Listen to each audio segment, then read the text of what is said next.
From the broken ruins of Babylon, this is End of Days Radio.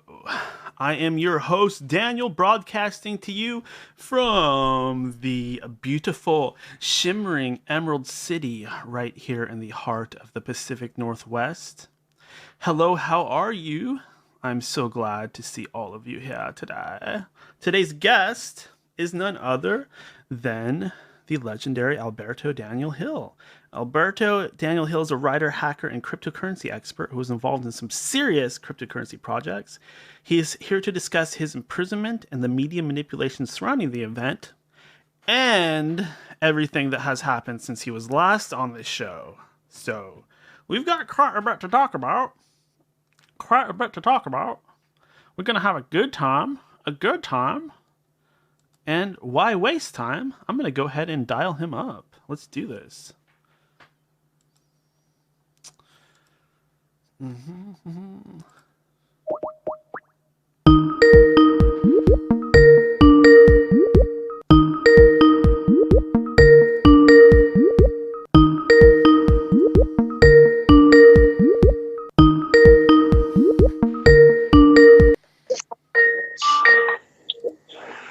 Hey, how are you?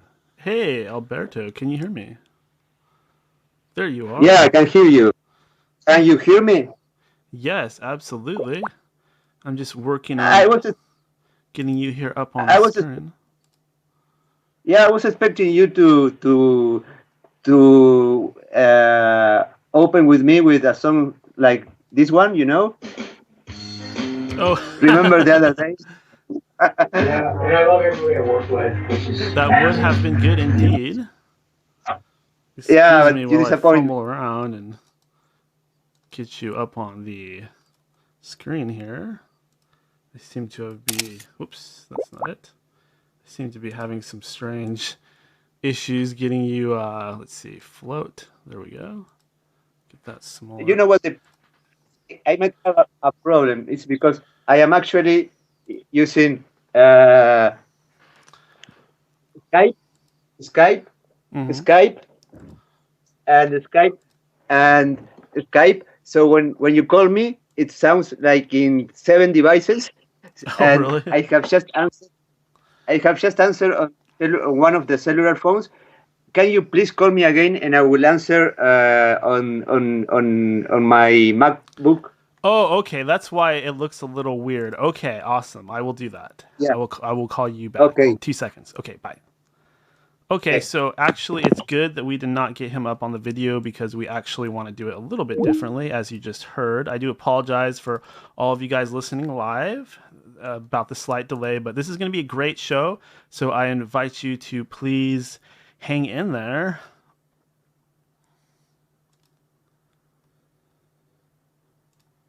Okay, let's see here. I'm going to go ahead and call him back. See if we can't get a little bit of a better picture.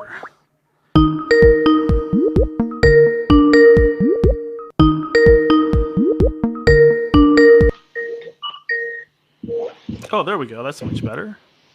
Okay, now it should be much better, right? Yeah, that is much better, certainly. Okay, now I just gotta get you all the way up on the screen here and pull up my other program. And let's try this and this. Now, let me double check to make sure everything's looking good. Oh, that looks good. Okay, so now we are all ready. Awesome. Okay. Yes, so Alberto, how have you been doing, my friend? We last talked on January 24, if I'm not wrong, of last year. It's been almost 1 year, and well, things. if things were crazy at that time, right now things are way much more crazier. So imagine, yeah, this is for sure for a book, for a TV series, for something like that, because it's a story that, oh my God, it's like it, it's hard to believe what the things that are happening. Well, I will be talking about that in the next minutes, and people will probably will not believe. I mean, the things that have happened to me, my story.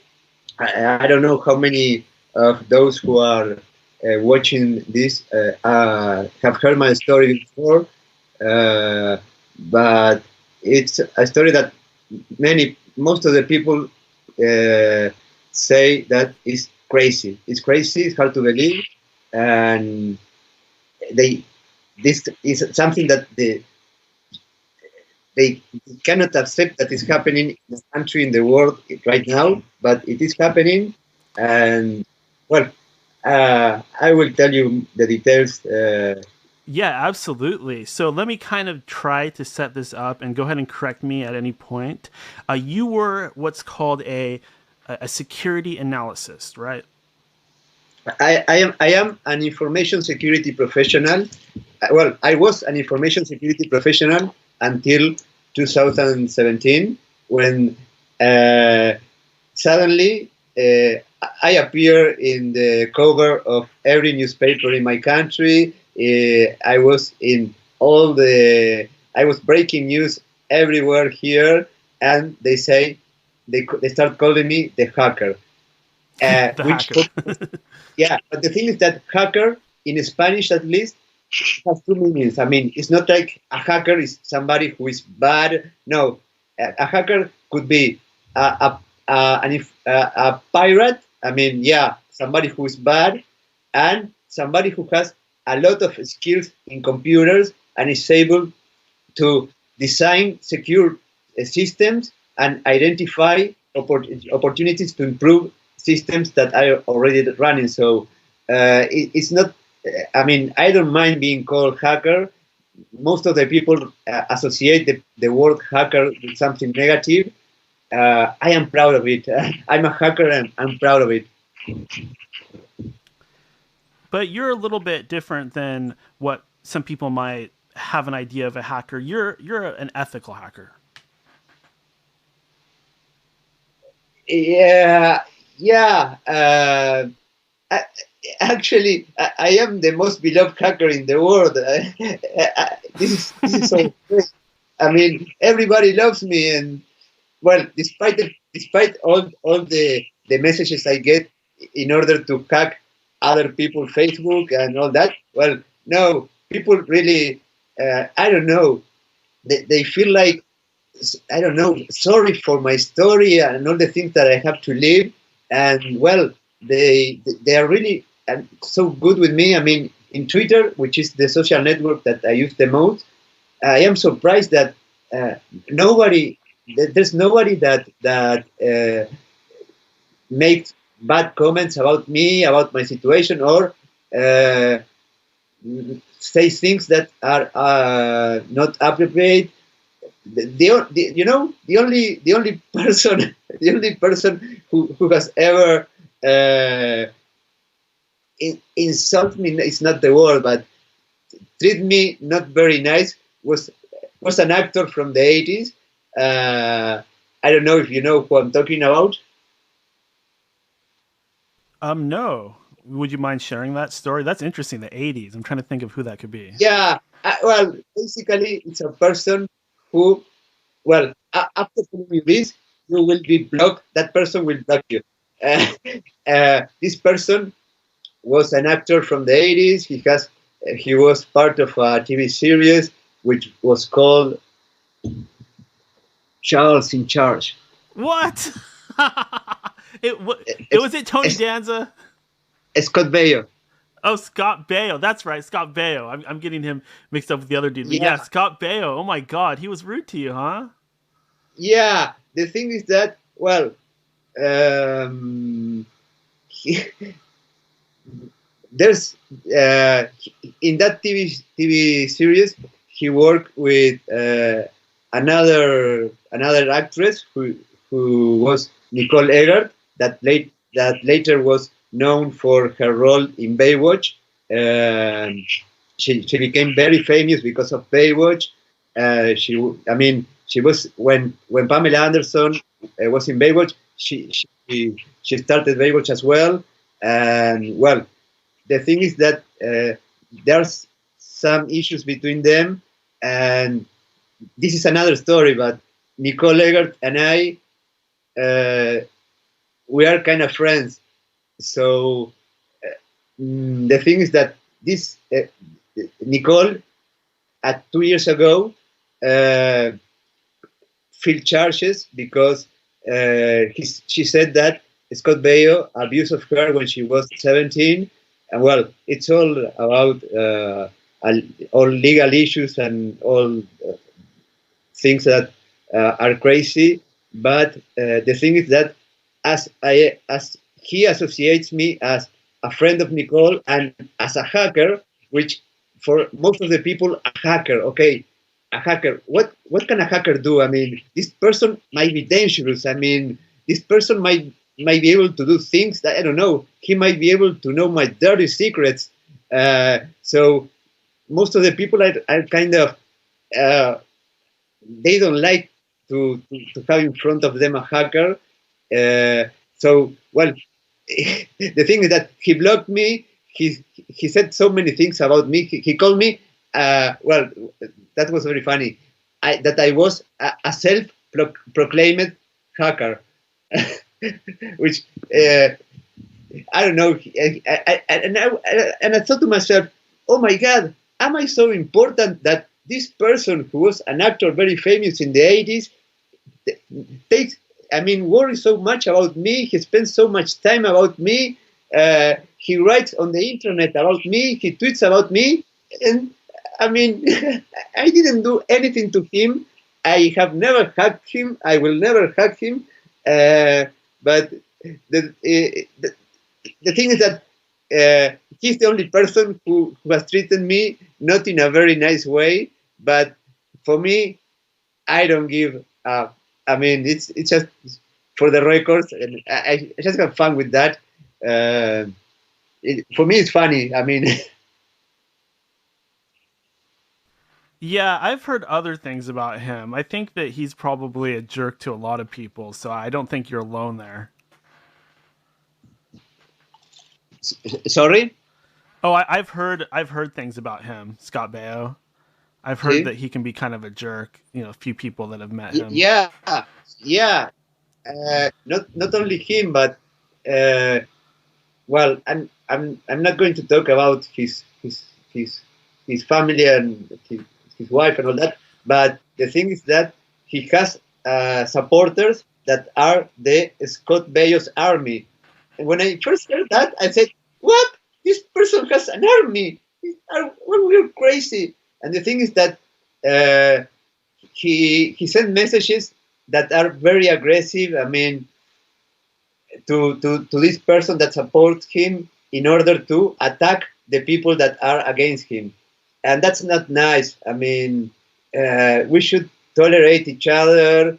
It's not fair. And in the case of this woman, Nicole Eggert, I mean, she's a mother. She's in her well, she's 40 something.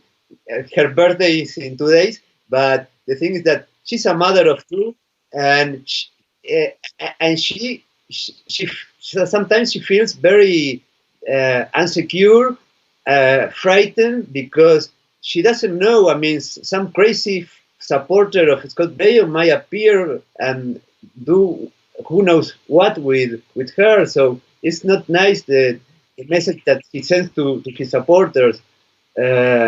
I don't know. He's a very strange person. I don't know him. But his behavior is very strange and not something that I mean, regarding this abuse accusation, he took by himself a polygraph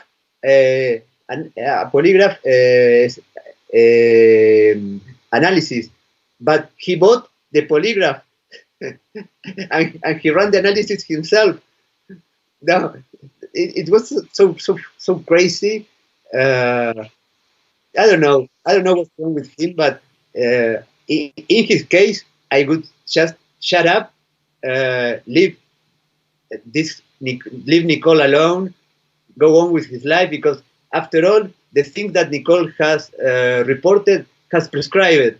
He's not going to be prosecuted for anything because those things happened 40 years ago. So why don't he just shut up, say nothing, instead of all these things that only create anger, hate, and so many toxic feelings that are useless. No, that thing I don't understand.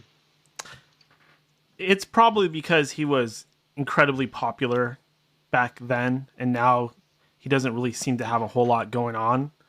A lot of those types, they kind of just get a little bitter, or they get on drugs, or they get involved in these strange sort of hostile situations. Yeah. No, the thing is that, as I told you, I know nothing about his life. I've been learning some things in the past months. For example, in 2000, in early 2000s, he was going to the Playboy Mansion, and he was bragging that he slept with more than 100 women or blah blah blah. Which for me, bragging things like that are not something a man would really do. And the thing is that he got expelled from the Playboy Mansion. Nobody gets expelled from the Playboy Mansion, man. Yeah, how does that happen? All they do is have orgies over there. How do you get kicked out of there and Yeah, banned? I mean, yeah, I would have to find out what was the reason. I mean, he's the only person in the world who got expelled from that. I mean, that's so funny. And yeah, I think I agree with you. He was very famous. He had it all, and then after many years, he has no projects. No, I mean, his life is I don't know. It's not the life that he used to have, and well, he probably wants some fame or attention doing this kind of things, but he could be doing other positive things instead of the things that he's doing. His personality is obviously very toxic. From my point of view, of course. Now, let's backtrack a little bit. So, back to Uruguay, you are working as a tech advisor and a security specialist, and you're minding your own business. You have a great job. You're making plenty of money, and somehow things go crazy where you get accused of doing something that would make no sense for somebody like you to do. And it was so bad. Oh, what's that? Sorry, when you were mentioning that, this was part of my ending. No, I love that. I have one myself. I got it around here somewhere. No, continue. You are right. But you're just minding your own business, and you are involved in security, and you have the tools that somebody would have that is involved in security. And because you have these tools, you get labeled some kind of super hacker. Absolutely. Yeah. Well, the thing is, as you said, I was living. I had everything in my life. I had a beautiful relationship with who was my girlfriend. Money was not a problem. I mean, I was making a lot of money, not only because of the security, the security things that I was doing, but because I was working in security as well as in cryptocurrencies, which was a combination that at that time was, wow, it was exploding, and I was able to. It was like I was in the end of the 90s with the .com market, and I was able to do pretty well with the stocks.com. The same happened at that period of time with cryptocurrencies and, well, security, and I was making a lot of money. Yeah, I was doing pretty well. I was having an ice cream with my girlfriend one Saturday, and the next Saturday I was in a cell, frozen, didn't have no idea of what was going on, and I never returned to my house after for 8 months after that.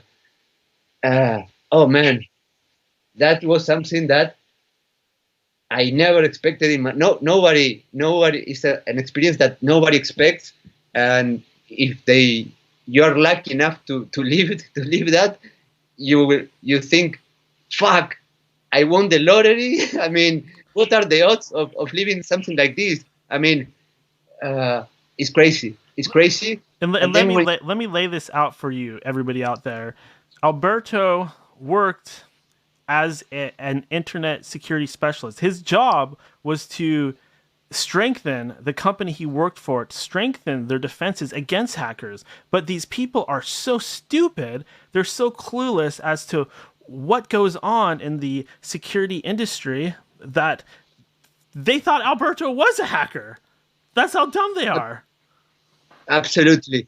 The thing is, for example, okay, what really happened? Okay, because the Interpol came and knocked down my door, and they execute a search warrant, and they took everything from my house, and I didn't know what's going on. And when they entered my apartment, they were like, "Wow, oh my God, what? Look at this!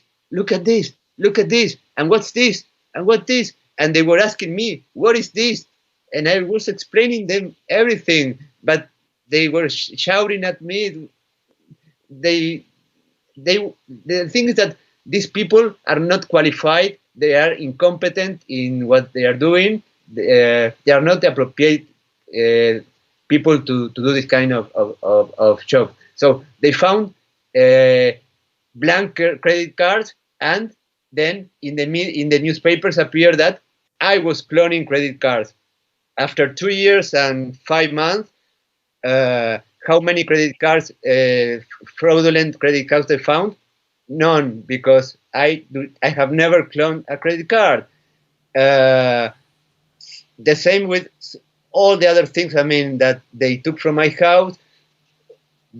If you see the pictures from the press release of the police, they capture like tons of equipment. And they basically, for them, they were in a table, very nicely placed, and for them was, wow, we captured a hacker. We are really police. We are really cops.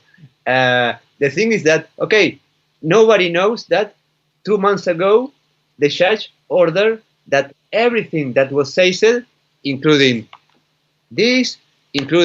all these computers that you are seeing here, should be returned to me, because none of them were tools or were result of any crime. So, but they were returned to me. But the thing is that here in Uruguay, in the media, nobody knows that. For the record, I am the person of 2017 that was a cyber terrorist that had all those things, that was the worst criminal in the world. But they don't know that things that are happening, that are proving that I am not at all the person they painted in that moment.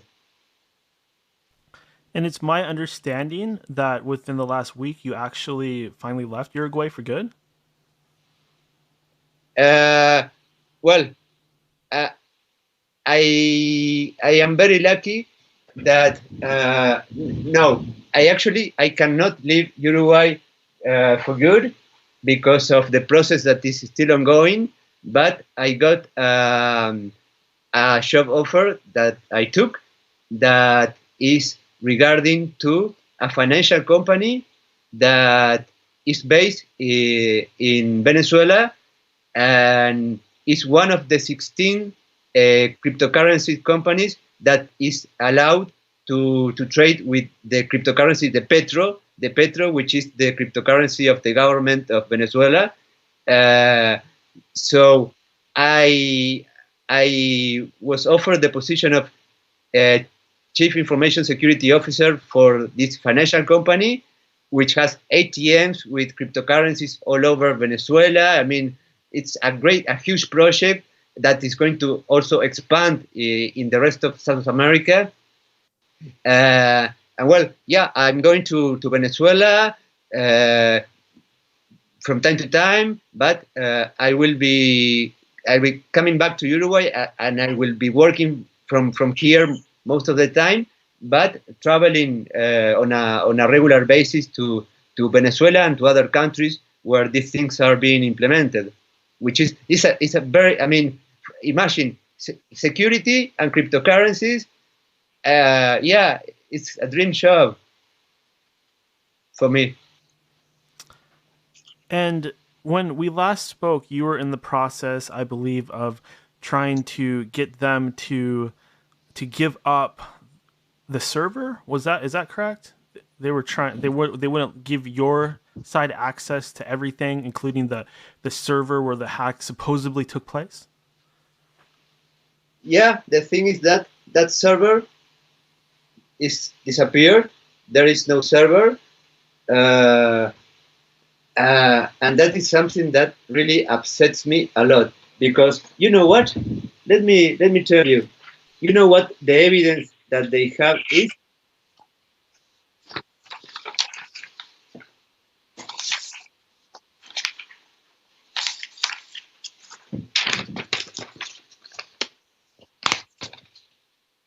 Can you read there?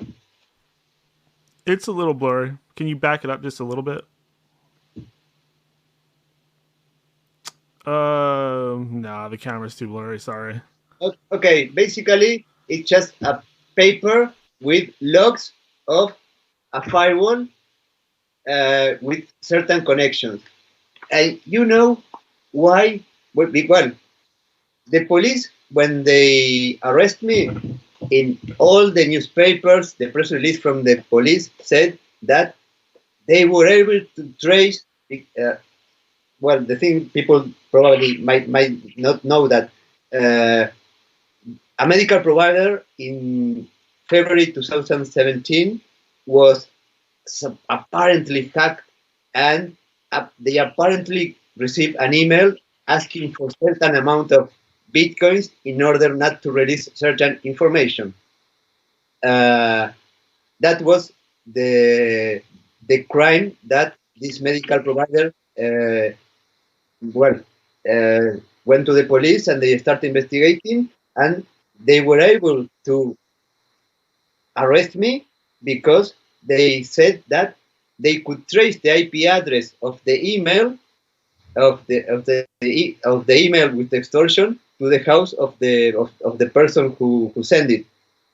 So basically, my house, which was absolutely impossible because I did not send any email, and should I have sent anything, I would not have sent it from my house. That's for sure. I mean, that's something that it's obvious, but obvious for everybody except for the judge. But now that I have the file in my hand, I can see that the only thing that is connected to me is one connection on January 31, 2016 at 3 at 3 p.m. scanning. I mean, making a ping on the servers. That's the only thing that they have record about me. I mean, I didn't even connect to the system. I didn't log in. I didn't download anything. They just have a connection that, I mean, when I turn on the computer, your computer connects to many sites that you usually connect, and they see if they have changed. I don't know. Many things happen without you knowing that. And well, and in the case of the medical provider, as I said, my ex-girlfriend was had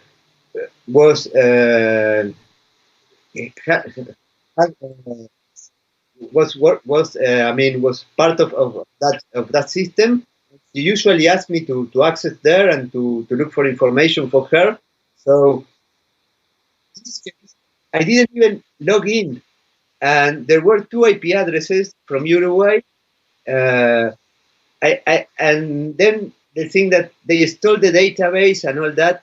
You know, I have the logs here in my hand about the outgoing traffic to the attack. What's the size of a database of a medical provider with including everything, financial information, anything? Well, I don't know. We're probably talking about terabytes of information. I have no idea. But the outgoing traffic during the attack was 130 megabytes, which is like 3 MP3s. So the database was never compromised. I mean, so basically what you're saying is the numbers absolutely do not add up. It would have been impossible for that much data to be exchanged based on what the record said. Exactly. That's something that they never. I mean, it's something that for me is so obvious that the supposed attack. Okay, I don't know. I have this which I cannot verify. Going to the server and analyzing the logs from the server actually, because the server is they didn't keep the server, but this is not consistent with an attack of the way they picture it. So everything has been so far a lie, and the more I see about the file, the more information that is makes no sense. That I see no crime here. I see nothing that, I mean, they painted this as an extortion, very serious, very serious incident. But based on the information that I have, for me, that I have certain experience on doing a triage of an incident according to the information that I have, I can tell you that, okay, if a red is a very, very serious problem, this is probably a green. The system is not dying. The system is doing pretty well, and they painted it as a red, when for me it's a green. And not only that, I made reports in 2014 and 2015 about important security problems that this medical provider had.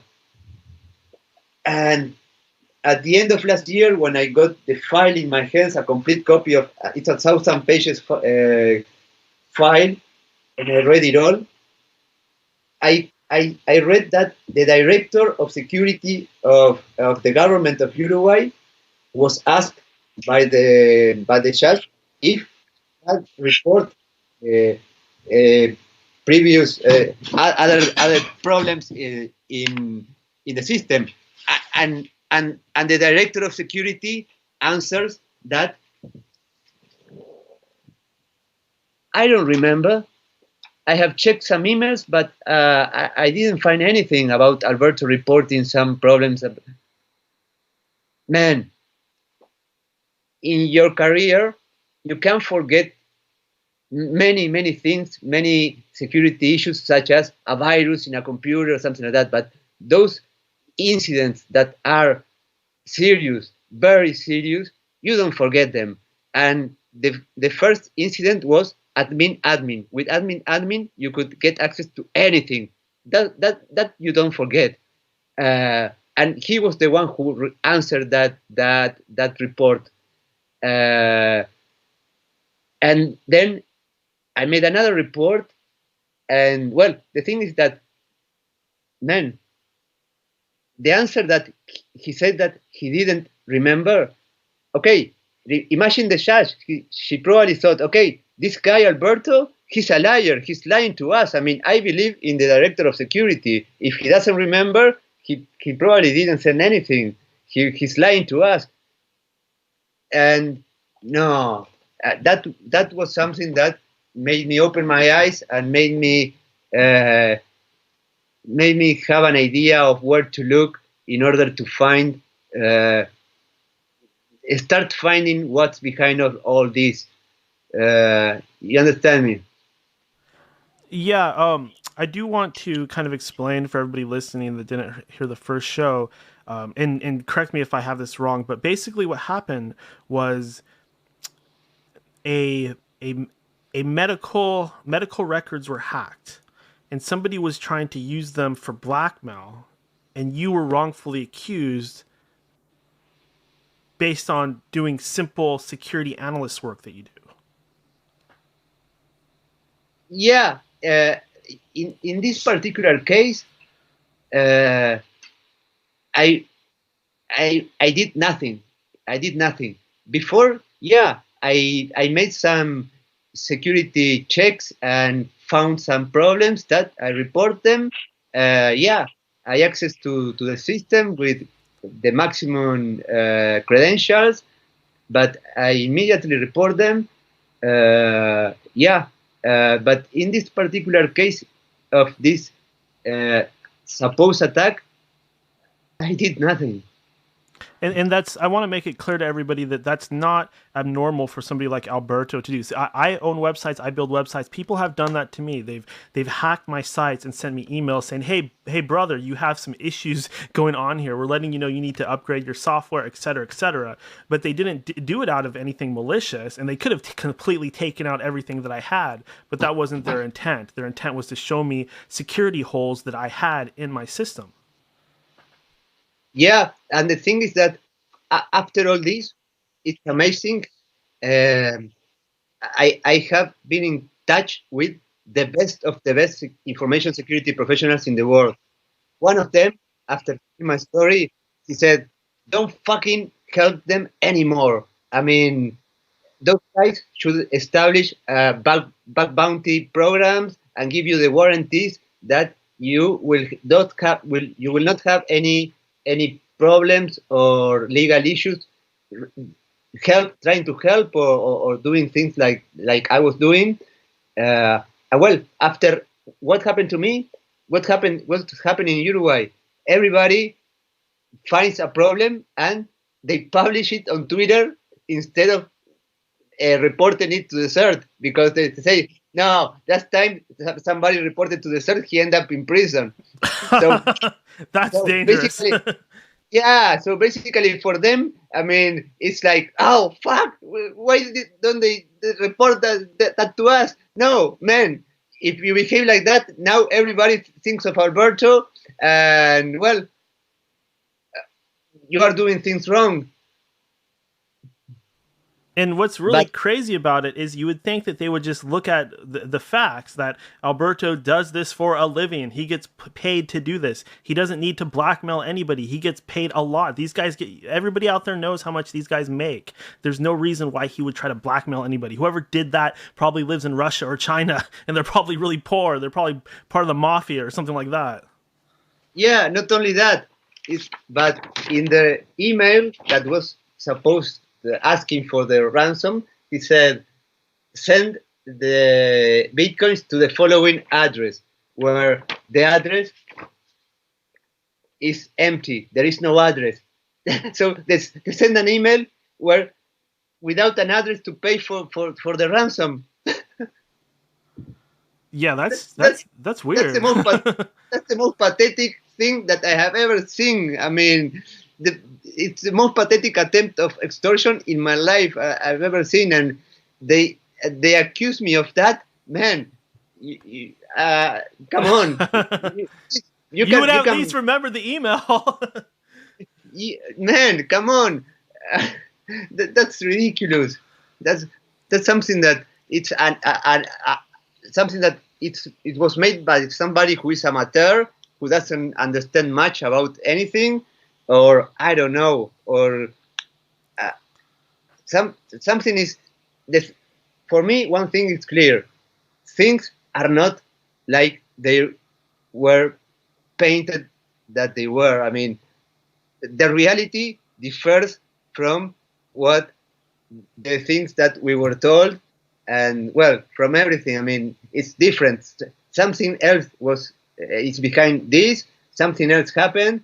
I have my doubts about the attack of the server, of the stealing the database, of the ransomware. Alberto, basically what you are getting at in the here and now is that you feel that this may have been some kind of elaborate setup. Yeah. But imagine, a month after this happened, 16 people from that medical provider were sent to prison because of fraud. They were making some movements of money that were fraudulent, and they were sent to prison. How about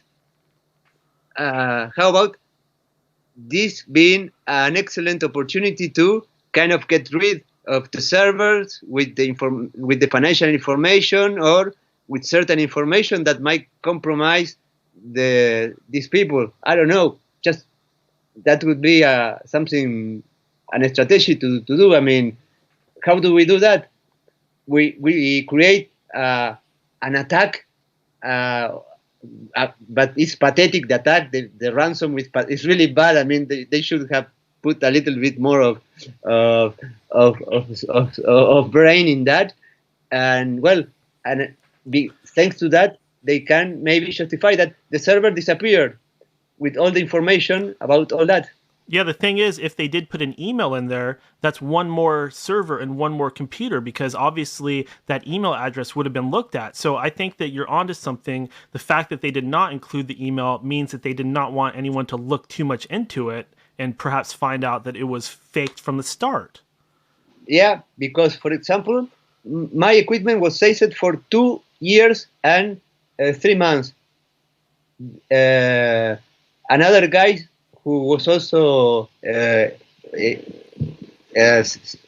IP appeared there, and they saved his computer and cellular, the same. But the evidence is in the servers. They should have kept the servers locked. I mean, because the rule number one of evidence, despite the evidence is a gun, is ADN, is a computer, is that rule number one of evidence: you preserve it, period. That's the thing. And the evidence is in that server or those servers involved in the medical provider, period.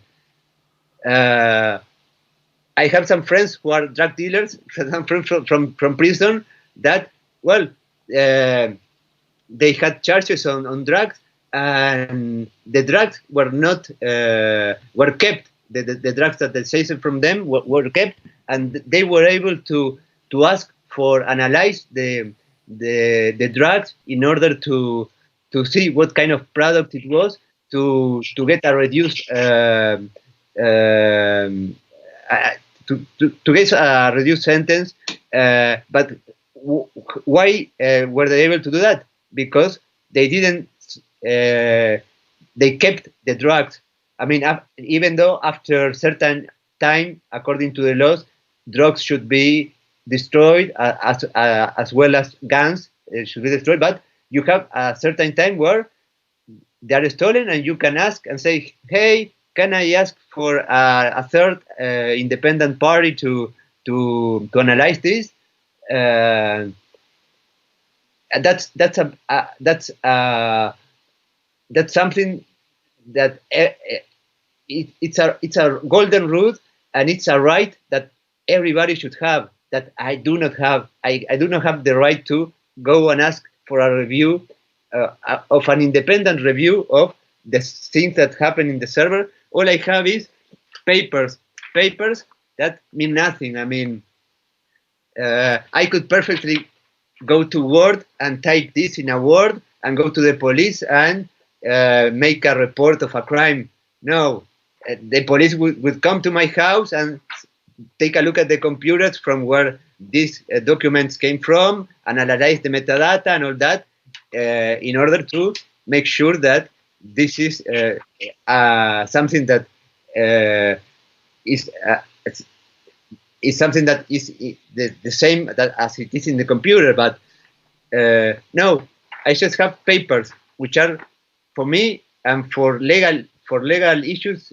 I mean, are used. I mean, they don't mean anything, and for me, they have no value. And so when you were in prison, you talked about this a little bit last time, but you had some guys actually try to use you for your ability to. They try to use you for your abilities and skills. They recognized that you were somebody that could help them create some major crimes in the underworld. Yeah, that's right. That's very nice. Okay. After 6 months of being in prison in Uruguay, you have the possibility of, okay, if you have good behavior, you can, after 3 months, start asking to leave the prison for 12 hours, 24 hours, 48 hours a week. You have that possibility. Well, I was sent to prison basically because this case wasn't supposed to be to serve time in prison for this, because the judge thought that it was very the probability of me escaping was very high, and that I had high skills of information security, that I could alter the process that was ongoing. Okay, the thing is that after 6 months, somebody appeared in the prison during the visitors' time, and that I didn't know that person. And he started talking to me. He told me he had many companies, and he really wanted to know more about my case, and how I mean, he didn't understand why I was sent to prison when the government should hire me instead of sending me to prison. And well, the thing is that this person got so very interested on me and my case that in 3 days they called me from the prison, and they told me, Alberto, you have been granted 72 hours a week of leaving the prison. So from that moment on, I could be outside prison 3 days a week, every week, which is crazy. I mean, nobody gets that. It's progressive. I mean, first you get 12 hours, 48 hours a month. Then the next month you get a little bit more, but nobody gets the maximum at the first. So in the prison, they pick up the phone and they call the judge and they ask her, hey, is this correct? I mean, we have never seen something like this. It's like 72 hours a week. Yeah, and it was correct.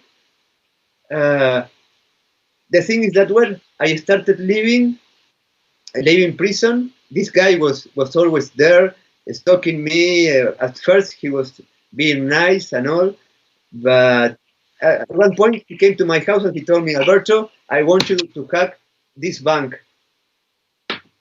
Oh, fuck.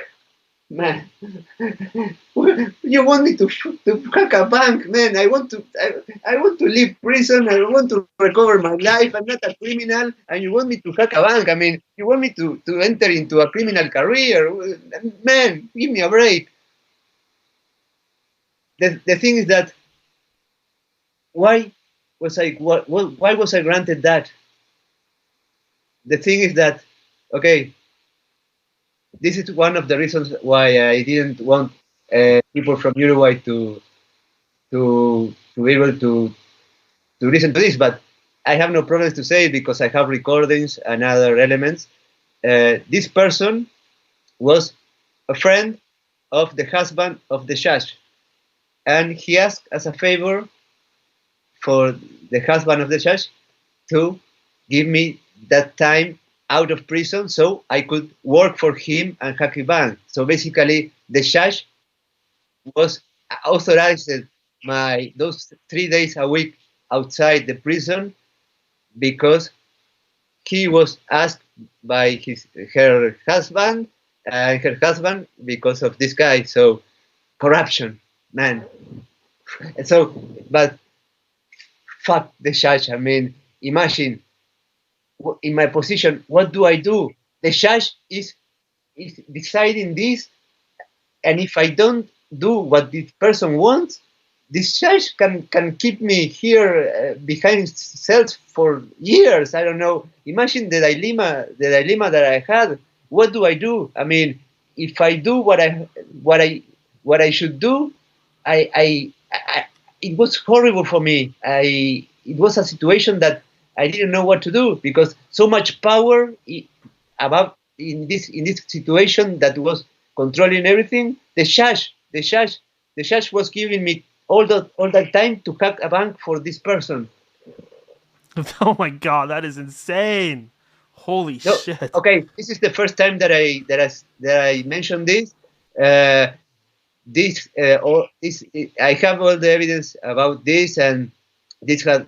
I mean, after some weeks in the prison, I talked about the situation with this person, and they elevated the case to the general prosecutor, and to protect myself, to protect themselves. Because imagine, what if this bank was actually hacked, not by me, but by somebody else?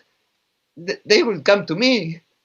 I mean, so, okay, this I have never told. I am telling this right now for the first time, and it's something that is very gross, and corruption at its maximum. Corruption at its top. I mean, I couldn't believe it. I mean, and then I said, Alberto, welcome to the real world of corruption. Yeah, that's yeah, I know you're speechless. I know. It's scary because when you're in a position like that, you don't feel like you have any friends, and I'm sure if you perhaps live, I know we have corruption in this country, no doubt about that, but I can't help but feel like if you lived in the US that you wouldn't see stuff like that. You wouldn't see the criminal underworld having control over the judicial system. That is just so, God, that's so scary. Yeah, and for me, it was really a situation where I didn't know what to do because anything I do, I mean, of course, I didn't want to hack anything. I told him that I wasn't going to hack any bank, anything. But on the other hand, okay, if I don't help this person, not only that, is that this person also needed the money from the bank because he had serious financial problems, and he asked money from, how do you say when you ask money from people, not from a bank, and they outside the system, and then they go and break your legs first, Loan and shark. then they go. Yeah, that's right. And so the guy told me, I own $200,000 from these people, and I have to pay them in 2 weeks. Otherwise, I don't know what they will do to me. And I said, oh my God! And then they will come to me also. This is crazy. Now, your girlfriend went through hell because of all this. And it all started when you were originally arrested. Did you want to talk a little bit about what she had to go through? Yeah, absolutely. That's one of the things that I really will not ever forget and forgive them. Is the way that they treat her. without. Okay, she got arrested without any reason. She was interrogated in a very I mean, psychologically, they destroyed her. I mean, they were using techniques that were normally used to break serial killers or drug dealers or people that have a profile that is very complicated and related to a criminal life. But they were using those tools for who was a girl that had a problem in her life that she had a beautiful heart.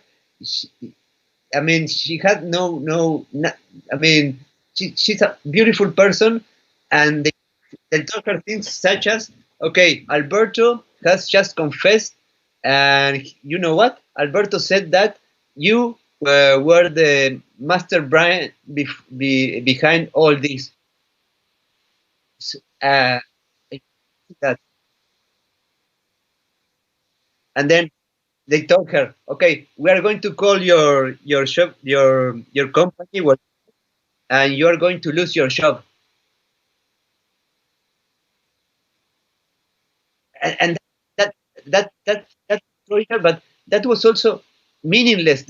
I have yet to understand why they did that to her. I mean, if they did that to me, okay, I was the person that was arrested, that was supposed to be the person that did commit crime. Okay, but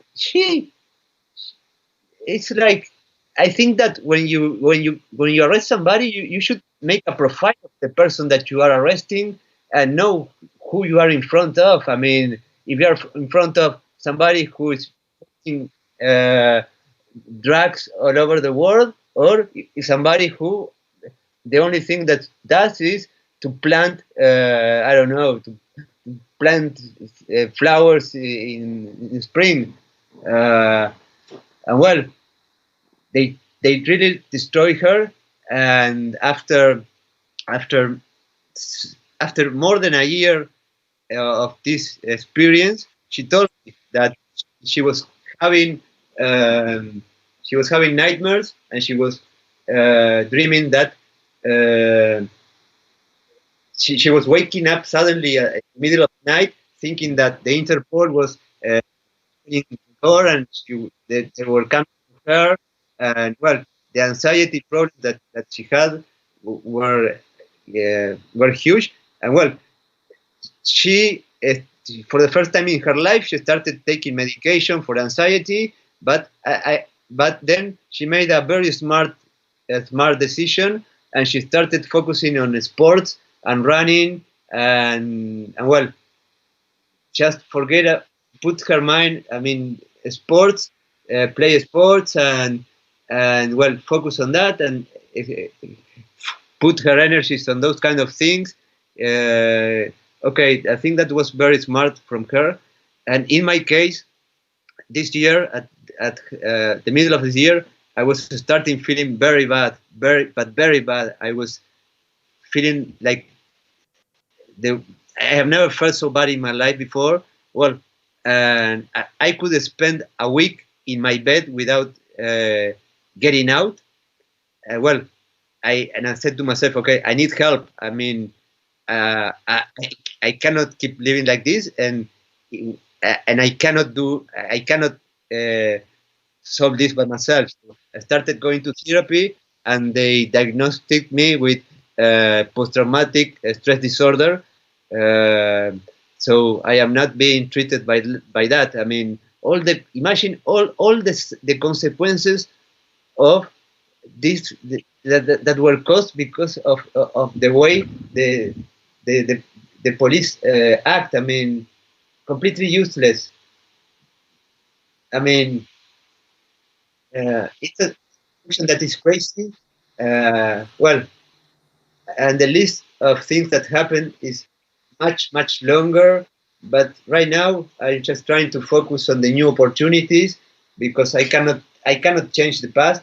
I uh, I just have to learn from it, and well, try to do what I can to overcome Yeah, all. Alberto, to me, this is probably the saddest part of the story because not only are you being completely railroaded, blackballed, and to me, it looks like you have a conspiracy going on around you. I mean, I know that for sure, but your innocent girlfriend who did nothing except love you, she did nothing, and they went after her, and that just shows to me that they are not good people and they had a bad intent and they're sloppy and they don't know what they're doing. They're either really stupid or really evil, one of the two. I completely agree with you.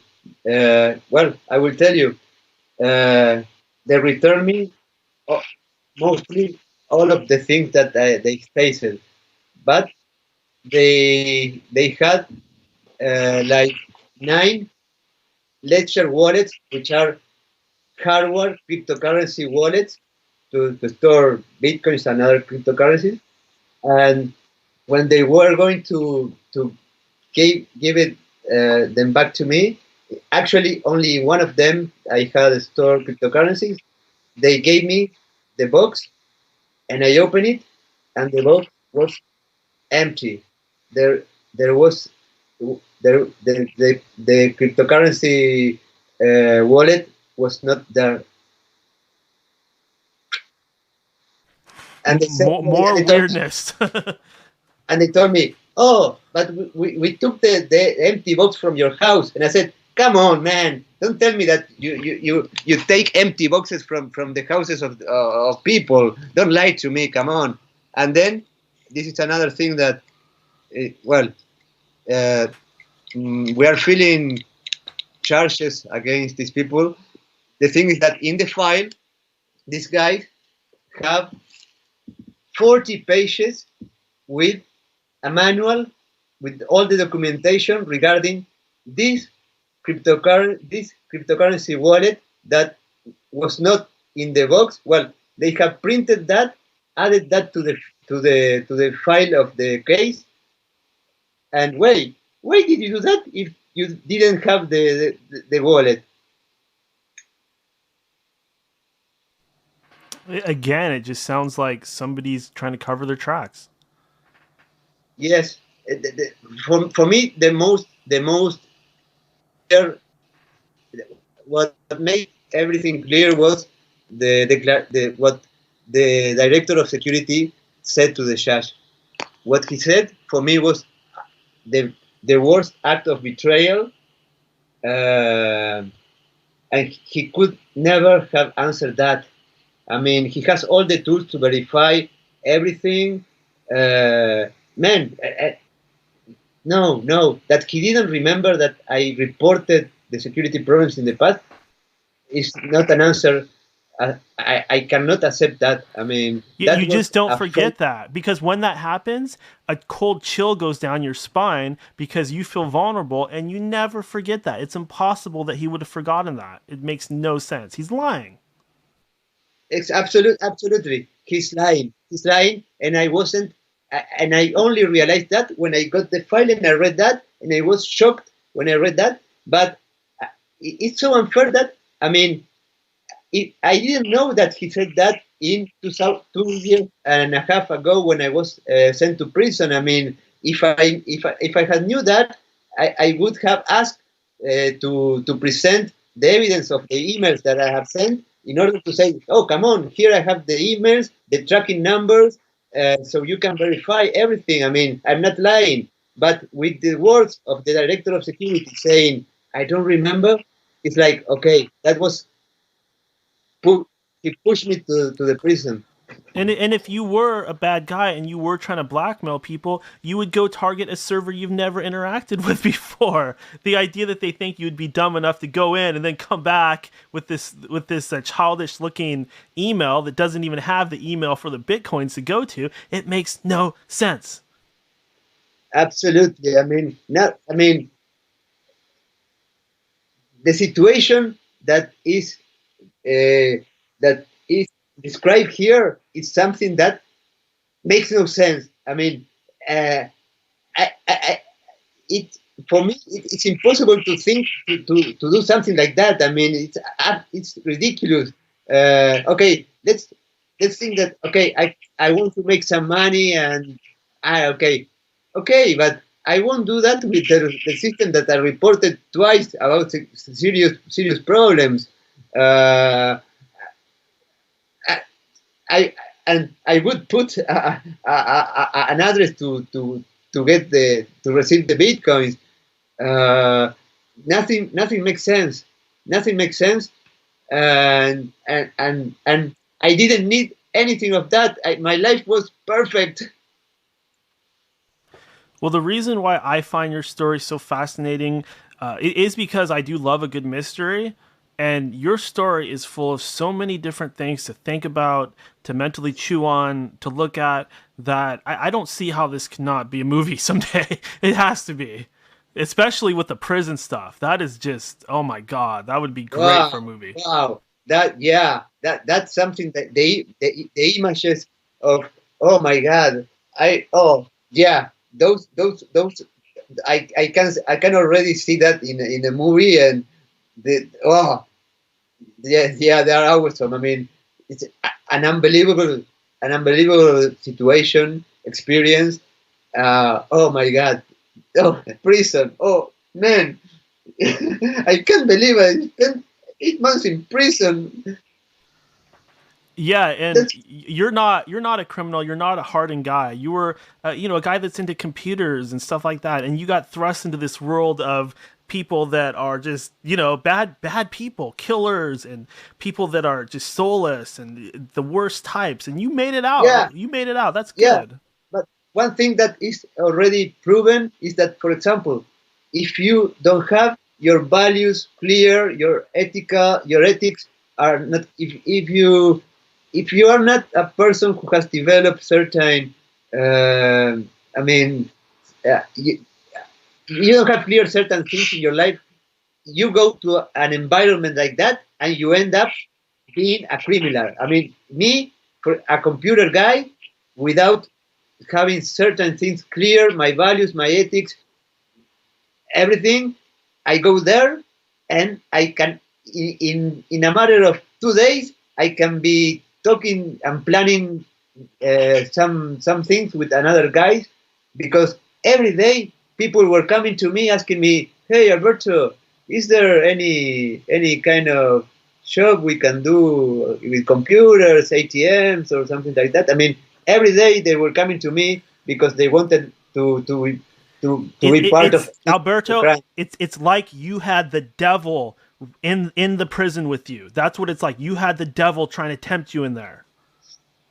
Yeah, but the thing is that the devil uh, is too late. I mean, I have already. I know who I am. I know what I want. I know what I do and what I don't do. So I'm sorry for the devil, but I won't change no matter how pressure or the environment they put me in. I don't. That won't change the person that I am. I mean, I am somebody who is not a person who is going to commit a crime, no matter he's surrounded by 100 millions of criminals and well, so many temptations, no, of of making a lot of money easily, and well, but it's not the life. It's not my life. It's not what I will ever do. That's me. But on the other hand, if you are much maybe younger, and well, you will probably become another criminal. Uh, And that is a reality of the justice system anywhere, is when you go into the system, a lot of these guys, they don't, you made it out. Now you're fighting you're fighting to clear your name and show the world who you are. But very easily you could have been deeper into the underworld. You could have taken a different path, and you're right. That happens to a lot of young guys. They go in the system, they come out 10 times worse than who they were before they got sent in there, because they get exposed to the animals, they get exposed to the killers, and they have people that try to take advantage of them and use them. yeah, absolutely.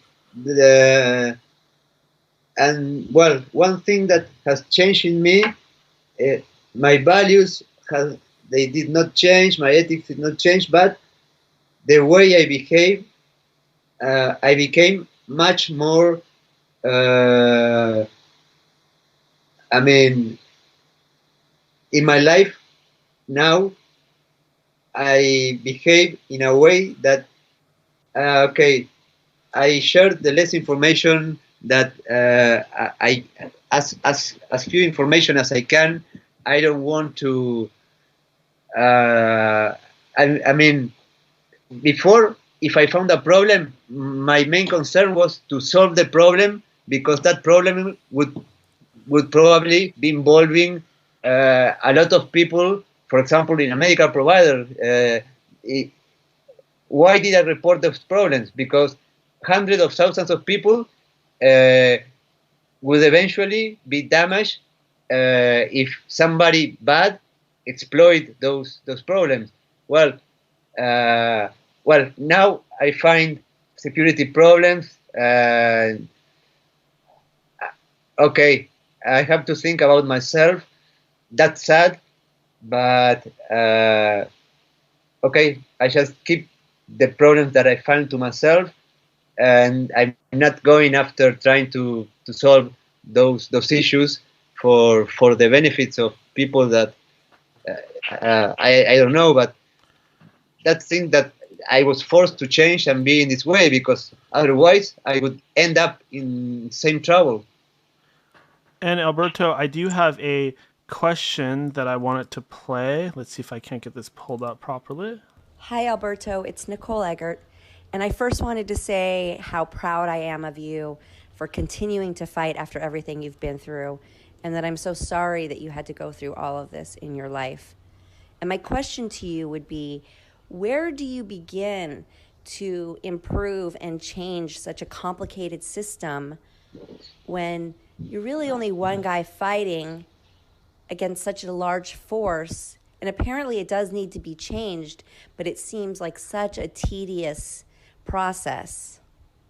So I'm just curious as to how you begin and how you stay motivated I'm just to a keep fighting. gigolo, and everywhere I go.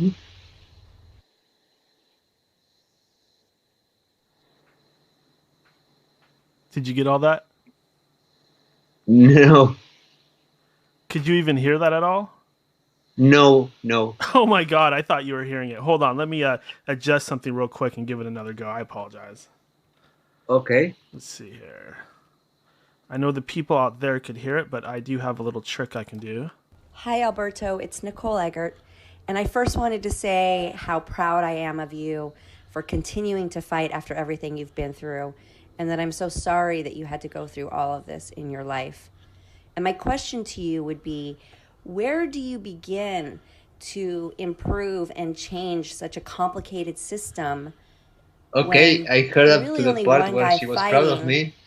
against such a large force? And apparently it does need to be changed, but it seems like such a tedious process.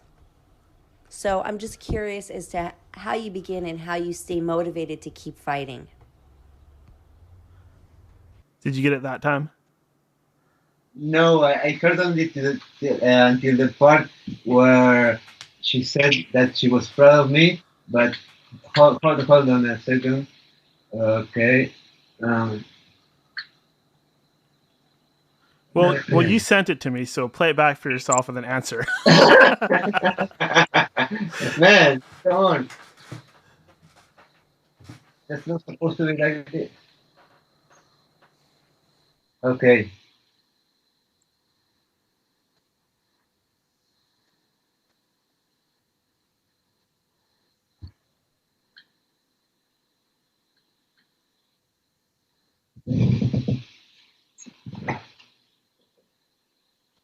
Okay, hold on. Been through, and that I'm so sorry that you. So it's Hi, Alberto. It's Nicole Eggert, and I first wanted to say how proud I am of you for continuing to fight after everything you've been through, and that I'm so sorry that you had to go through all of this in your life. And my question to you would be, where do you begin to improve and change such a complicated system when really only one guy fighting against such a large force. Apparently, something can be changed, but it seems like such a tedious process. So I'm curious as to how you begin and how you stay motivated to keep fighting. Wow. Where did she came up with that question? That's a very difficult question. Oh my God. Oh no, the thing is that how do I do that? First of all, I I refuse to believe that I am the first Alberto. Uh, I am sure that people are other people that lived nightmares hell like me, but they were unable to share the experience with the world. They had to just keep that to themselves, and that should be so frustrating, so sad. Uh, I am so lucky that I could spread my story to the world, that I could let everybody in the world know my story. And well, the system here, yeah, it's very complicated to change. But how do you change a system?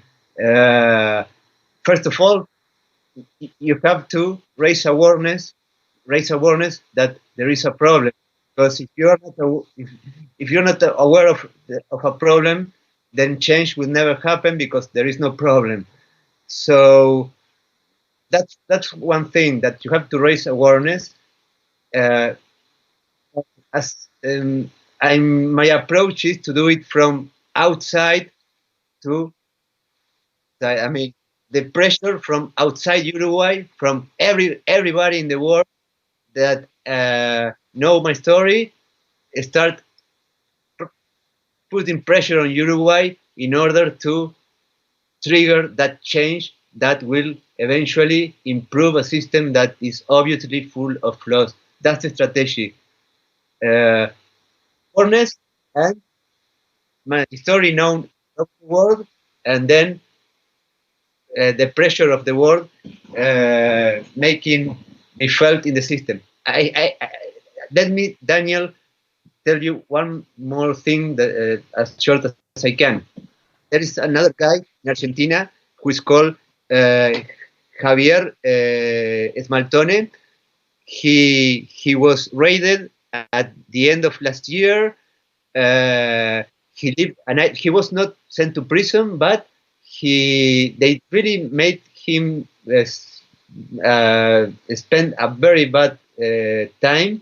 And why is that? This guy is against the electronic voting system that Argentina is going to implement because of the lack of warranties and many other issues. And this guy also uh, exposes the problem that Argentina the government has to handle security. So as a way of punish him, they what did they do? They do this to him. They go, they took all the things from his house, they took him to the police station for a day, handcuffed. They didn't return his equipment to work, and basically things that are in this part of the world, Argentina, Uruguay, uh, things should, I mean, we should work together in order to create that change.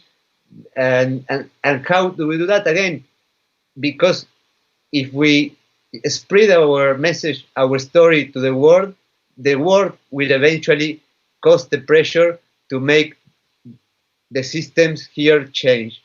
That's what I think, and that's the strategy that I think it's is the only one that can work.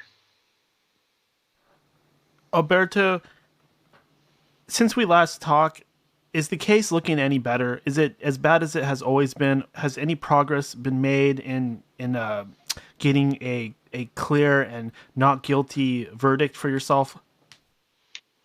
Well, things like the returning of all my equipment were a, a huge signal of kind of admitting that. Uh, I mean, it was a sign that okay, this guy is not the person that we painted. So that was a big signal, and nobody in the Interpol believed that they would ever return any of those things to me. Well, they did. They did. I have an excellent lawyer, which did a great job, but that's a good signal. Um, yeah,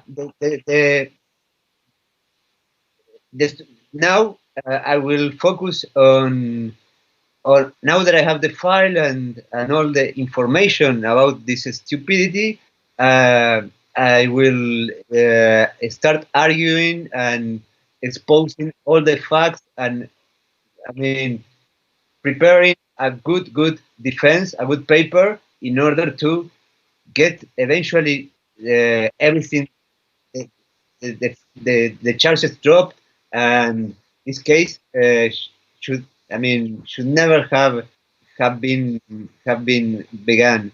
Yeah, I think, yeah, I'm pretty positive about this.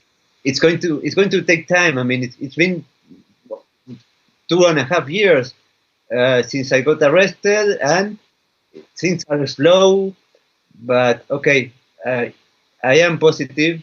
I am lucky to be able to have a good lawyer, to have the resources to be able to have the support of everybody in the world, in the infosec in the infosec community. So uh, I think that I'm doing my homework in order to get things clarified.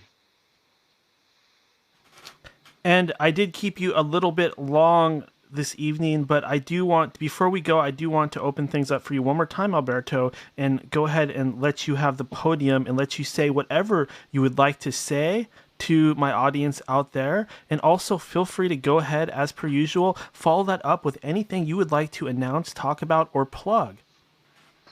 Okay, okay. First of all, this videocast, not podcast, the end of the day is radio, which should be TV or something like that. It's I love it because of truth. I mean, truth is not what we read on the newspapers. Truth is not what it's shown on TV.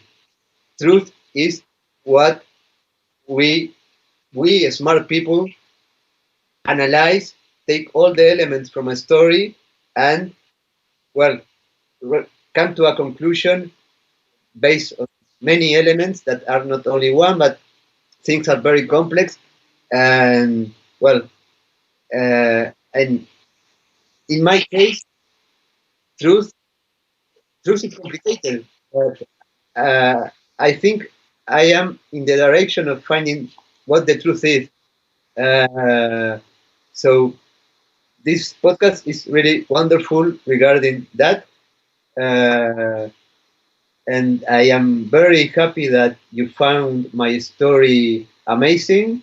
That you think my story should be on a TV show or on a TV series. Now that Mr. Robot is over, maybe Mr. Alberto.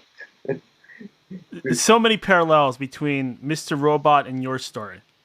Absolutely, absolutely. I was talking to a journalist from Forbes, my friend Kate, and yeah, because yeah, so many things. For example, when Elliot goes to prison, and yeah, it's like crazy, and I keep watching it, and the more I watch it, the more things I found in common with the things that happened to me.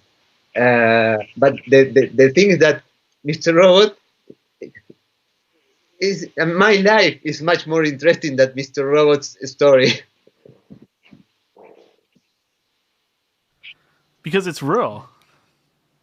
Yeah, it's real. It's real, and it's a person like anybody, like anyone, who just from one day to another, without expecting anything, without I mean, from one day to another, he was found in a situation he never expected, he never thought he would live, and well, and he had to to survive and to get out of that situation and to get out of the worst moment of his life, the worst scenarios, uh, something that he was not prepared. He was not prepared for that. I mean, I was not prepared to be in prison, and from one day to another, I was with like 13 people in a cell, and the profile of those people were surely not like my profile. So I had to adapt myself to that to survive, and well, day by day, work on my on the mental element is a key. I mean, uh, you have to be, if you are able to to understand that the power of your mind, you can get anything in your life. And I think that was one of the things that I learned the most, and I just program my mind to survive, to do the things that I had to do in order to get out of there and for living. But it's all on your brain, and people, human beings, are able to adapt to the worst scenarios, worst situations, and be able to get out of there and survive and get great things in their lives when things are so adverse and everything seems to be against them. Well, people can always find a way of I don't know, to get energies out of I don't know You had where you had in order every to, you had every reason in the world to give up, but you didn't. yeah. I mean, for me, the easiest thing would have been to throw the tower after a few days and,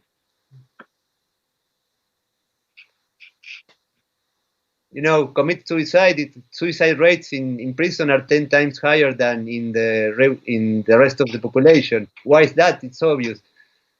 Uh, it's something that happens very, very, very usually, and it's understandable. But okay, you have to be strong. You have to be strong. Uh, well, I really would like to eventually, despite of the outcome of this process and everything, to inspire other people, as many people from all over the world have told me that my story inspired them. Well, I want to, and I was so, wow, so happy to hear about that. I mean, I could inspire people, one person, and then two people, three. Wow. Well, okay, if I'm able to inspire people with my story, okay, I will try to keep doing that and use my story as something that can help other people so they can cope with situations that I like. I doubt, because a situation like mine is unique, and the rights for the movie are sold. So it's unique. But situations hard in life, yeah, I want to inspire them and send them the message that if I could do it, you can do it also. Everybody can. We all can do it. You just want to. You just need to be have the determination to do it. That's it. I love that. And what do we have to plug? Darknet Diaries. What else? Sorry. Oh, we want to plug darknetdiaries.net. Yeah, yeah. To hear my full story, you have to connect to darknetdiaries.com/episode/25, which is Alberto. Excellent. And also, Yeah, here you have a 42 minutes podcast that was a great production of Shaq Resider. That well, it's something that people loved. I loved, and it was the door that opened me the possibility to get my story known worldwide. Thanks to Shaq. Right now, I think it has been heard probably by 150,000 people. Uh, so uh, I really appreciate, and I really love Shaq for what he did for me. And well, I was I was surfing the net, and I found this. I don't know if it was his Twitter account, and his tagline or his bio said, "Okay, tell me a good hacker story." And I read that and I said, "What? This guy wants to hear a good hacker story. I will tell him a good hacker story." And I contacted him, and yeah, I told him a good hacker story for sure. and also, we want to make sure everybody can find you on social media so they can kind of keep track of you and your story. Oh, It's at a Daniel Hill on Twitter. yeah, that's right. I really appreciate that because in Twitter I would like to share, which I would like to spread my message mostly in Twitter to keep people updated. So yes, please follow me at a Daniel Hill, which is a Daniel Hill. That's my Twitter account. Or if you go to albertohill.com, then you will have the link to my Twitter, my Instagram, my LinkedIn, and all my social media accounts. But I use Twitter the most, so please follow me on Twitter in order to keep updated on my case and everything that's going on. But many things are going to happen soon, and well, good things I expect and positive. And hopefully, we get a good verdict on the case, and we have you on here a third time to celebrate. Yeah, I will be here for a third time. No wonder, that's for sure. Heck yeah. All right, Alberto. I appreciate you coming on again. I appreciate your support of everything I'm doing, and I will continue to support you. Thank you once again. I had a great time. You have a good night, my friend. Thank you, Daniel. Thank you very much. I really appreciate your help and everything. Thank you, my friend. Good night. Okay, and that was Alberto Daniel Hill. Very fun interview. And we're going to go ahead and take a little bit of a break. I'm just going to check on the chat, make sure everybody is doing all right in there. Okay, excellent. And I'm going to go ahead and go to break because we do need to take a break every so often. I got to use the potty, so bear with me while I find some music to play. Sometimes it takes me a second because I forget where I put it, but I know it's in here somewhere. Let's see here. Da-da-da, da-da-da. Looking for where I put our buddy Al's music. I know I put it in a folder somewhere. I actually meant to play some stuff by Todd, but I freaking forgot it again. Sorry, buddy. Just forgot it again. Left it on my other computer. I didn't transfer it in time. But we do have plenty of music to play. If I can just freaking find it. Ah, what the hell? What's wrong with you, Daniel? What's wrong with you? All these folders are full of nothing. You know what? I have some of my crappy music to play. Why don't we just start off with that?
and welcome back to the End of Days. End of Days Radio.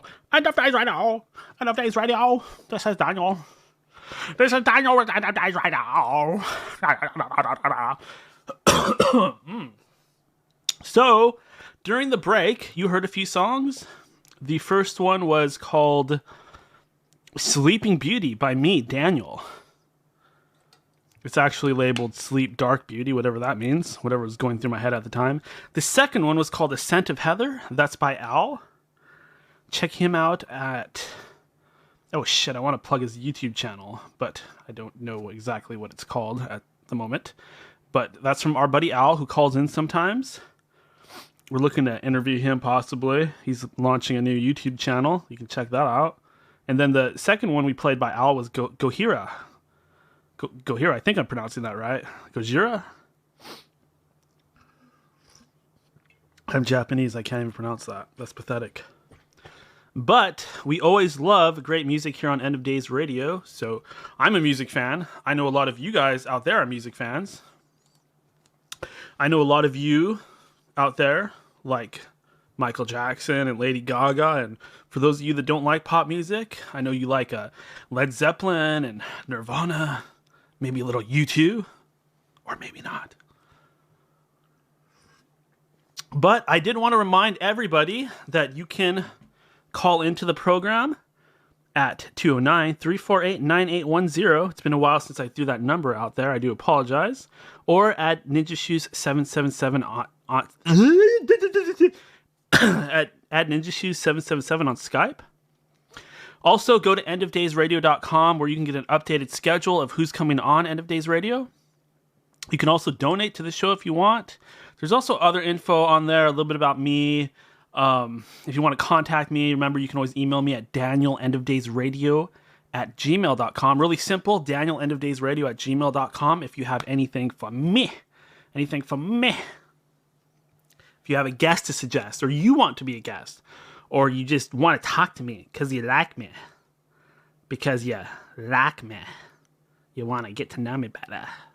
Which is understandable. Just, don't stalk me. That's no fun for me. Maybe for you, but not for me. I have had stalkers, believe it or not. I mean, I'm not exactly Brad Pitt, but I have been stalked before. It's scary. Because the person doing it is just disconnected with reality. And you don't know what they're going to do. I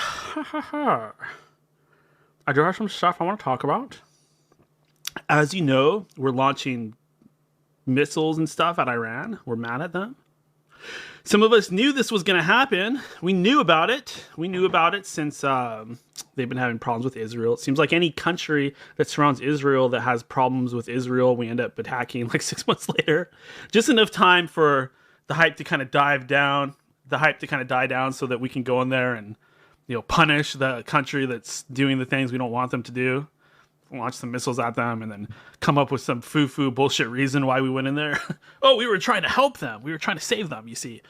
There was this evil general that was killing his own people and killing Americans, so we had to get in there. I'm going to get in there. Do some good in the world. But, besides all that, we know every president is a puppet to these foreign councils, this Illuminati network. We know this, right? The corporations, the big banks, blah, blah, blah. We know our presidents are puppets, whether it's Trump or Obama or Bush or Clinton or Hillary or whoever. They're all puppets. There's no, good guys and bad guys when it comes to the presidency. But this is going to get me a lot of heat, but I don't think Trump is doing a bad job. This stuff about Iran, it doesn't matter who's president. They would have to do that anyway. And he seems to be doing good with the economy. I was checking out some local Seattle stuff. All the people up here, they're extreme Democrats, and they have all these different excuses why the economy's working well, why things are better nowadays. Like it just would have been good anyways is usually the biggest one. Or somehow, even though the economy and the market are doing good, the fact that we don't jack up every minimum wage all throughout the country to like $20 is bothering them. According to them, that means that the president is bad and he's doing a bad job with the economy because the minimum wage everywhere isn't getting jacked up. And the way that we solve our money problems is to become socialists and give out free money. Yeah, that makes sense. I mean, hey, I'm not a conservative or Republican or anything like that, but even I know that if you want to raise minimum wage, that money has to come from somewhere. It's not magical. Some of these freaking Seattle area liberals, they seem to think that you can magically create money out of thin air. Like that's sort of the socialist. That's their thing. Like you can wave a magic wand and you're going to make money for everybody, and then they're going to spend more money. Never mind the fact that to spend the money, you have to have a product that people actually want to buy. And if they don't want to buy the product, then why should they get more money, right? It's the whole idea is competition. That's how capitalism and how our economy and everything works. Some of these people are just strange. I don't get it. They want to be socialist. They blame the old rich white man on all of their problems, and somehow if we become socialists, that all those problems are going to go away, and we're magically going to be happy because everybody's going to be more equal. Never mind the fact that we will have no sort of industry or anything like that, and everybody will just end up being poor as long as we can print money. We're already doing that. But enough of that. In other news, Meghan and Prince Harry are defecting. They're saying, fuck this shit. It's boring. We want to do something else. We want to go and star in movies, and we want to be involved in things that are actually fun and not boring, like having to go to public things that the royals have to do. Oh, looks like we got a call. Hello. What's going on, Daniel? Hey there, buddy. How you doing, my man? I'm doing great. How are you doing? Fantastic. I'm doing all right. You know, it's winter. Just all right? Well, it's winter. That was your entrance music, Todd. Doing all right. Not feeling too good myself. Doing all right. Yeah. Doing all right. Oh, yeah, baby. Yeah. Doing all right. Yeah. I'm feeling all right. Ooh, you hit that one good. I'm not feeling too good myself.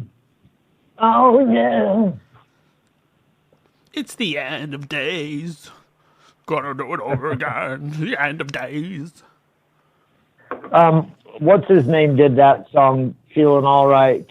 Fantastic. What was that singer?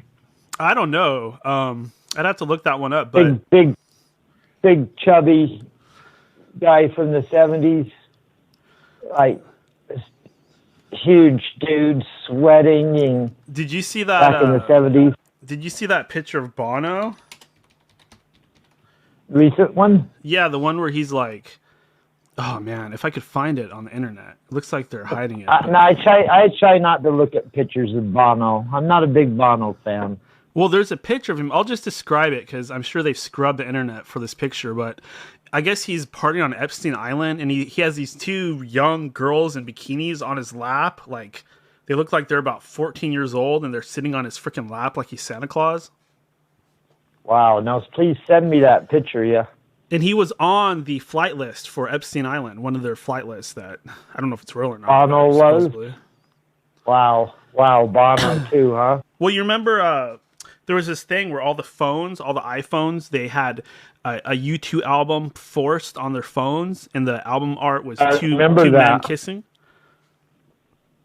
I think I remember that, yeah, and it came to everyone's phone without permission. Yeah, without permission. It was just forced free, right up front. Free album.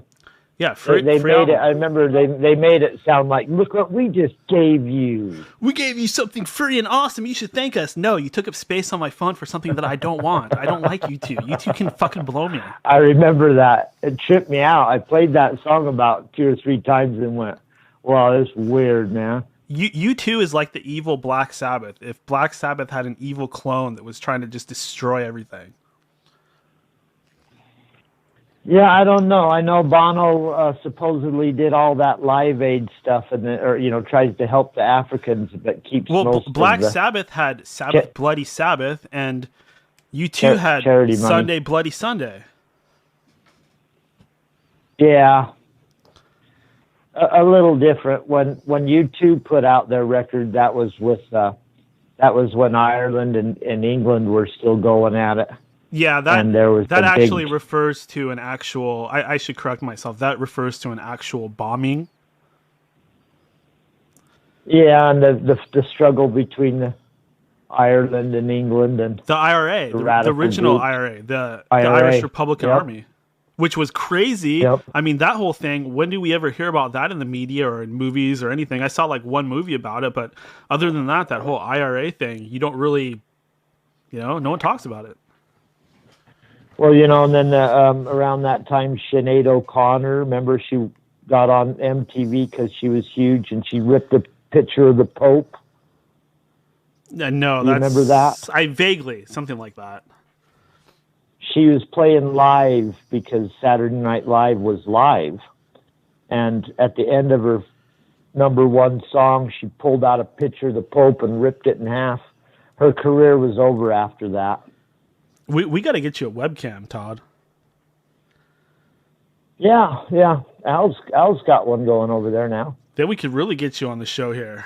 Get you some real presents. Get us some what? Get you some real presents. You know what they say? Yeah. Video killed the radio star. My voice isn't enough, huh? No. Is my voice just enough, or do you want to see video too? Video, yep, that's the wave of the future, Daniel. That's the wave of the future, buddy. Exactly. Why should we be limited to audio when you can see my boring image just running my lips, and I don't think it adds much. Gets the people going. Watch me pick my nose and totally. Fantasize about me. Gets the people going, yeah. But hey, this thing about the British royals. They are unhappy because Meghan and Harry want to go off on their own. They don't want to play ball anymore.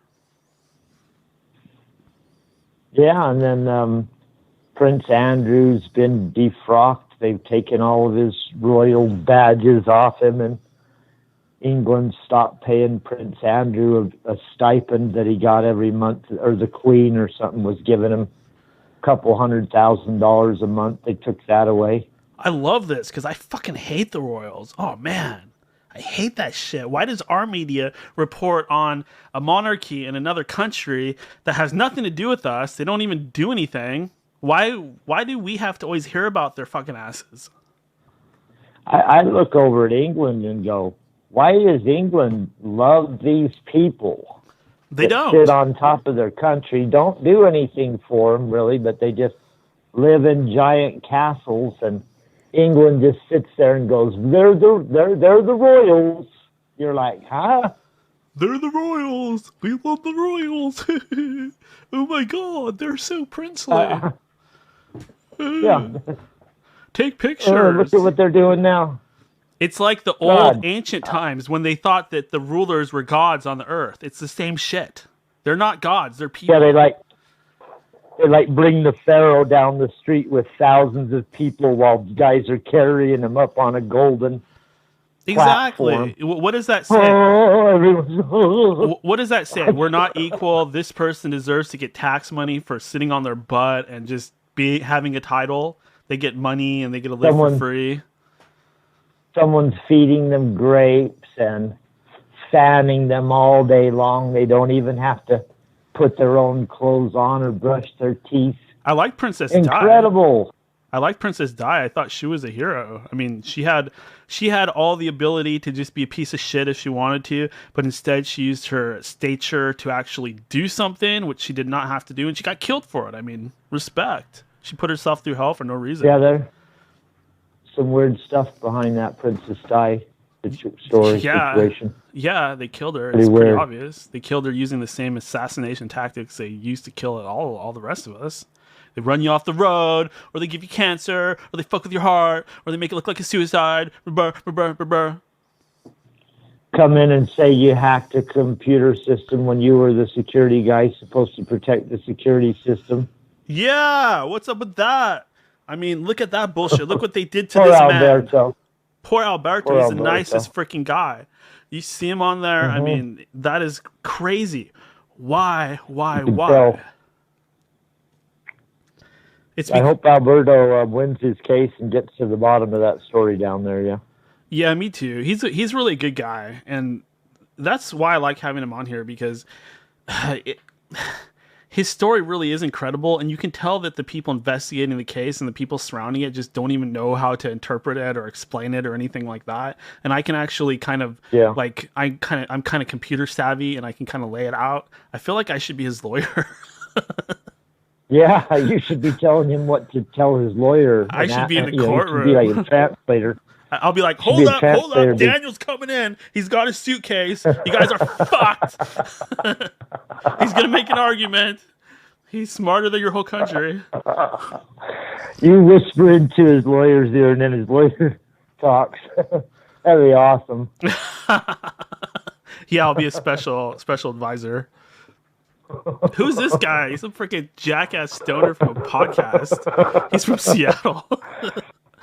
No, you're bringing attention to Alberto's story. Did you hear when you played the question for Alberto that was asked of him? What's he gonna do? What's he gonna do? You know. Oh yeah, that went well. But it was like he gave the right answer. You know, he's a very positive person. But hey, Todd, I got some other stuff I need to talk to you about. Got some other stuff buddy. here. So, as you know, there is a huge wave of people infesting Europe. They are just coming in like nobody's business. And Germany and France and, you know, I don't know all the little details. I don't pretend to. I don't know what's going on in every little country, but they seem to just be allowing... The Great Migration. The Great Migration. I wanted to talk a little bit about that. It's crazy. It's being completely covered up by our media, and this is the alternative media, so we should probably talk about it at least a little bit. Yeah, try to cover whatever we can, huh?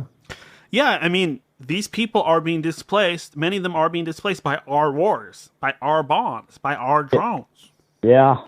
And they're being pushed into these European countries, and some of these Europeans are starting to think that we're doing it on purpose to destabilize them, or that we have some kind of agenda, but that's not really it. It's a globalization agenda. It's not me or you. It's these people that own the banks and the corporations. They want to tear down borders, and they want to have one currency, and they want to do something in Israel where they want to get everybody killing each other. So hence we get this situation where countries are being invaded, cultures are being stamped upon, and nobody's sticking up for the people in Europe. It's not a racial thing, of course not. It's these countries are being invaded by criminals that are hurting them. They're raping the women, they're throwing bricks through store windows, they're taking over, and they're pushing their own laws on the people that already live there. I mean, it's not a racial issue, of course not. It's an issue of people being invaded and not being able to do anything about it.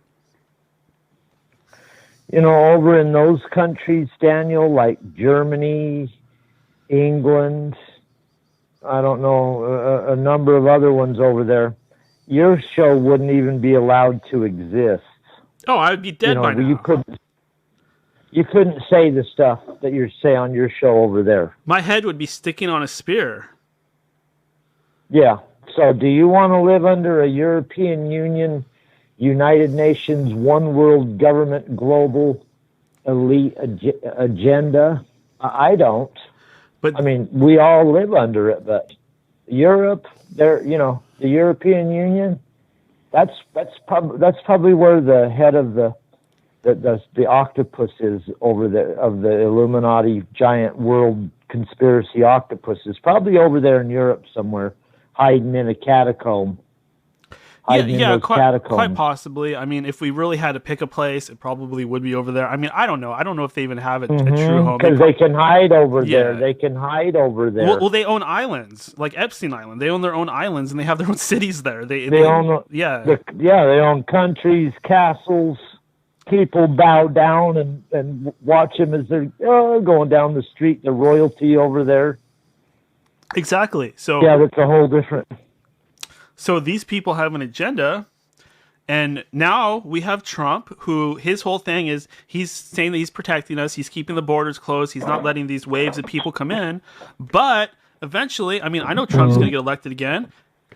When we have a Democrat, all the borders are going to open up. We're going to invite them in. That's going to be a thing, like the local government did here in Seattle, where we became a sanctuary city.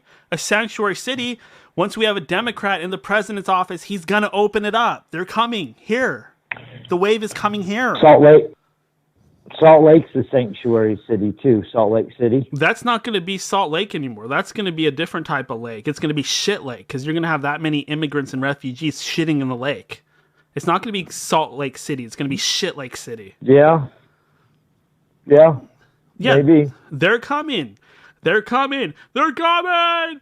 Oh, yeah, they're coming. Oh, help yourself. They're already trying to do it. What they're doing is they're manipulating us. They're creating tension, right? They're creating tension, and they're painting a picture like these people at the border are getting abused, and that way they're going to build up all this psychological momentum. So we get our democratic socialists in office next time around, and we start demanding they let the immigrants in. It's problem reaction solution. They're coming. Yeah. So what they do over in the Middle East is we've been blowing, or over in Europe is we've been blowing the Middle East up for 30, 40 years straight. Like we've dropped bombs every day for 40 years straight over there. Yes. And so all those people are running up into Europe, and then they have travel routes. They're all tracked. Yep. This isn't just people meandering. They follow roads. They know millions of them are going that direction. So then they flood Europe, like you said, start to destabilize their countries. But that's what's going on over in Europe. And then the thing that would allow is anybody could come in there now. Yes. That gives them an open route to bring whatever, drugs, sex trafficking, terrorists could just flow into those countries and establish whatever. That's over in Europe. In the United States, we destabilize South America. And Central America. Notice how they never quite can solve their problems down there, Daniel. Yeah, that's because, like you said, our CIA goes down there and destabilizes the region. We manipulate them. We take this warlord side or that warlord side. Yeah, we put in dictators that love torture and drugs and... Yeah, it's all manipulation. It's manipulation. We put in the worst people you can imagine, and then their people are just under constant attack and terror and oppression. So they're all moving north over here, caused, by the destabilization of their countries. And then our governmental systems get watered down here because they have programs in the United States where they pay masses of organizations to bring these people in. I mean, once they're over the border, bust them in. I don't think there's another country on earth, Daniel, that offers, if you can get to our soil, you can have benefits coming out of your rear end.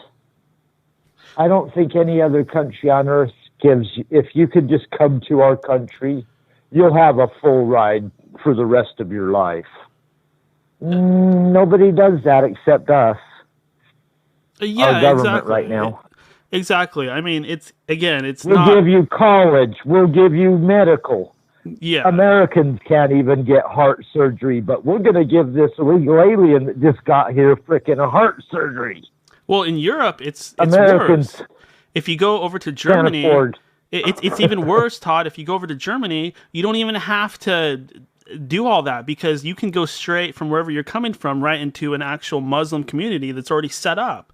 In fact, now they've set up. I saw a news story. A girl, she was getting bullied for not wearing what do they call those cowl things? Hajib.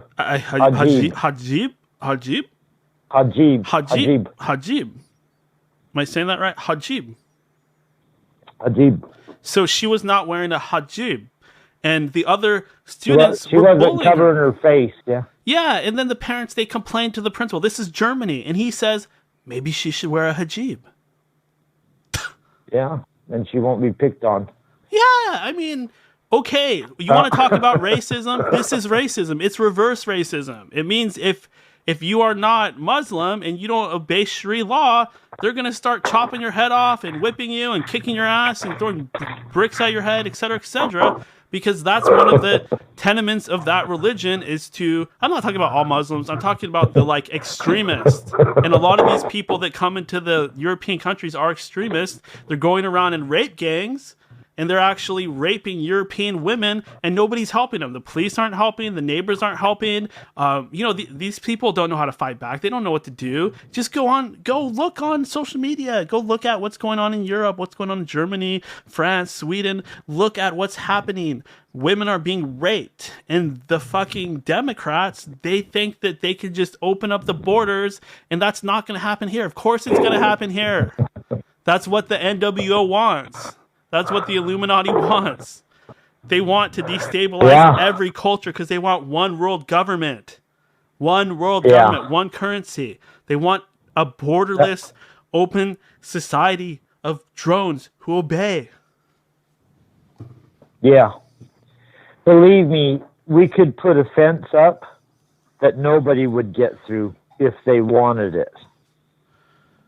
Yeah, I mean, I don't doubt that. We spent $780 billion this year. Trump just passed a new military budget for the military, $780 billion. That's a quarter off of $1 trillion. Our whole economy is $2 trillion plus or something, supposedly everything we make. We're just printing money. Believe me, we're printing money for more weapons and more bombs and more crap and more fake nuclear weapons and more invisible cloaks and more hover jets. But Daniel, a couple of guys are making some money, so it's all good. Oh, yeah, as long as the Bush family can make their money and some Saudis can make their money. Fuck the rest of us. I'll just keep eating shit. Yeah. I'll just keep shoveling shit and eating shit because that's what I do, because I'm just a proletarian. I'm just a proletolite who doesn't fucking matter. I'm just a fucking piece of shit. Totally. I'm just a fucking drone. I'm just a poor fucking good-for-nothing fucking piece of white trash that does not matter in the grand scheme of things. I'm just a fucking cattle. I'm a fucking cow. You're a number. I'm a number. And it's not even a good number. You know what your number is? 666. It could be. No, I'm not even that cool. I'm not even that cool. I'm 555. Yeah. What? 5 doesn't mean anything. The most boring number of all. That's what we are. We all have a social security number. We're just fucking numbers. We're just more money for them. We're fucking slaves for them. We're only born. We're only born so they can stand on our shoulders. Did you ever hear that Bob Seger song? I'm just a number. I feel like a number. I'm pretty sure I've heard it. Not specifically, but. Oh, it was so cool. Back in like 19. On the road again. Here I am. Turn the page. No, it was Bob Seger. Yeah, Turn the Page. A few records before that he did I'm Just a Number. That was really cool. Here I am. Back on the road again. Here I am. Back on the stage. Here I am. On the road again. Well, you got a beautiful voice. Blah, blah, blah. Turn the page. I go. Turn the page. Here I go. You know Metallica covered that song. Turn the page. The original's so much better. I go. But hey, Todd, have you heard this new song by Future? It's called Black Jew. I heard that. I heard that recently. Yeah. Yeah, Future. So he's actually the guy that was dating Ciara, who's now dating our quarterback, Russell Wilson, or she's married to him.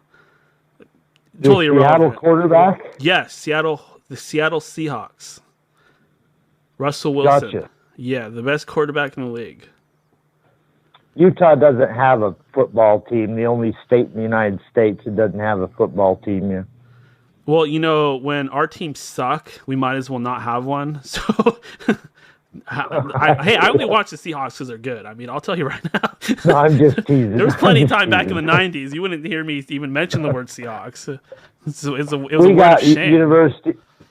We got University of Utah and we got BYU, so we do have there some you teams. Go. So. There you go. Yeah. But anyways, back to the Future. Yeah, so the band. So he wrote this song called Black Jew. More and more I see more people, they're starting to wake up and realize that the Hebrews were black. Well,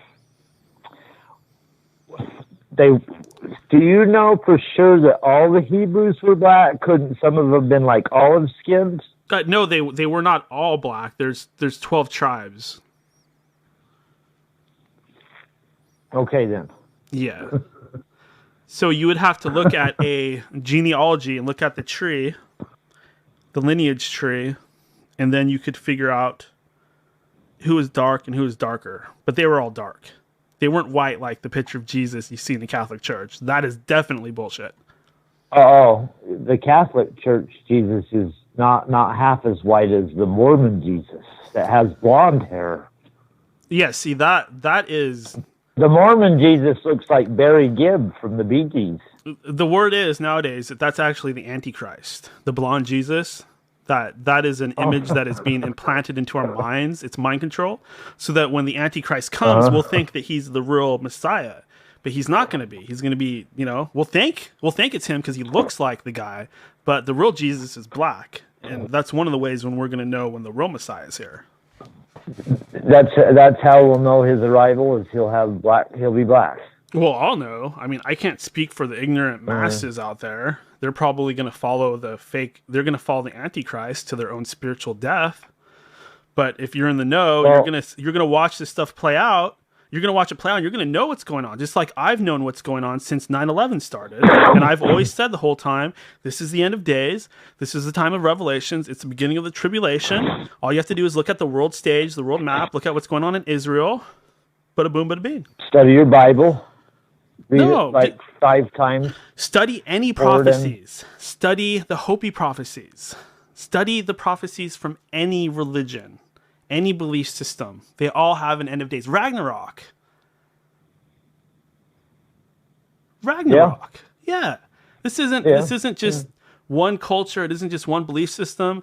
This is the real end, the end of all, the end of time. Yeah, all cultures have their end of days apocalyptic scenarios. But then they say every century has like mass fits of apocalyptic mania where everybody, it's coming. Difference is, Todd. Difference is back then we had time left because we still had the fish in the water. We still had the buffalo on the land. We still had room for people to move into. We still had a Middle East that was not quite as crazy as it is now. The pieces are being moved into place. And if you want to talk about the end of days, just look at all the species disappearing. I mean, come on. I'm with you. I'm with you. I'm sickened by what not man, but the people that run the planet have done to our planet. Look at Australia, because some dumbass people were being sloppy with their campfires. Now 500 million animals are dead because of humans. Campfires. Haven't you heard they've caught like a couple hundred people almost that were setting fires purposely? And I hope that those people rot in jail and rot in prison and rot in hell, because you'd have to be human slime. They've arrested about 180 people. I read a story. Yeah, that pisses me off. Fires. That fucking pisses me off. Like, what kind of piece of shit, soulless, fucking spiritless, biological robot, sadistic fucking monster would you have to be to do something like that? I hear you, dude. I hear you. That is atrocious. I mean, I can be an asshole, but you know what? Not that kind of asshole. Over 1 billion animals maybe have lost their lives. My type of asshole is I hurt somebody's feelings. I don't fucking hurt anybody for real. I hear you, and I try not to even hurt people's feelings. Does that happen myself, a lot? Does that happen a lot, Todd? Do I hurt people's feelings? Yeah. We all do. I try not to hurt them. But you do, even though you try not to. It might happen. Because most that's of the time life. I'm very cordial, yeah. That's life. We cannot, no matter how good of people we are, no matter how nice we are, we cannot help but hurt people. That's reality. Now, Alberto said it pretty, gracefully as he could, where you have to have ethics, you have to have morals, and you don't need the Bible to have ethics or morals. You don't have to be a born-again Christian to be a good person. You'll develop ethics. Ethics can be developed without a book that was written 2,000 years ago. Believe me, there's a lot of people on earth that never read that book.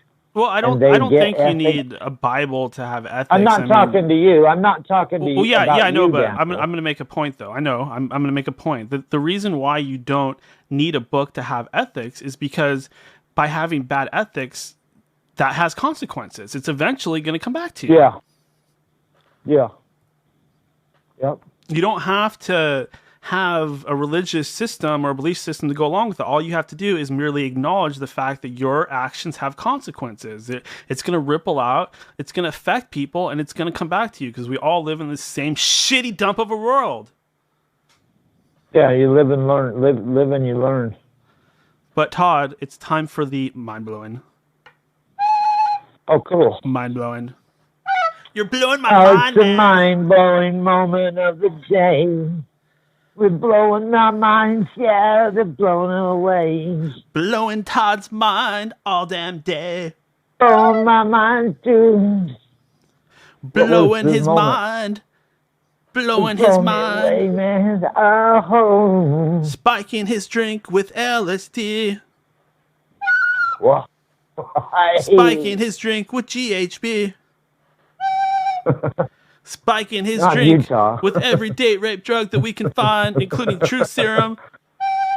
Maybe some caffeine, yeah. Some caffeine to wake him back up. Okay, anyway. Disgusting songs aside. So today's mind-blowing moment of the day is when we found out that Scott Baio is a huge fucking douche. Yay! Wow! Yay! That tripped me out, dude. That tripped me out. Scott Baio, and fuck you! Here we all thought he was cool. No, he's a douchebag. Douche! You're a douche! Stalking Alberto's girlfriend. Yeah, you or fucking girl that's a friend. Pervert, stalker, you immature piece of shit, you 80s fucking clown, you fucking 80s reject. Go back to the fucking 80s because nobody likes you in 2019, you fuck. I never watched Charles in Charge. I hated that show. Go fucking blow Tony Danza. Yeah, exactly. Go fucking blow Kirk Cameron and Tony Danza. Get lost. You came in at the end of Happy Days. It was cool before you got there, and it sucked after you. Nice one. I forgot all about that. You were the downfall of Happy Days, Scott Baio. Yeah. Oh my god. Yeah, fuck Scott Baio. He destroyed Happy Days. That was a great show. It did. It got sucky after that. We didn't give a shit about him. We were watching Ralph and the other guys. All I know is you don't mess with the Fonz. He'll fucking work you over. That guy's a badass. You do not fuck with the Fonz. I love how Love how the Fonz would come in and tap the fucking jukebox and it would just start playing the song he wanted. I always liked how all these I liked how the big guys that would be like messing with Richie, like the Fonz would come up and they'd be like, "Oh my god, the Fonz, don't hurt me, man!" Guys that were like 3 times his size. I love that part. there was like the jocks. The jocks had their gang.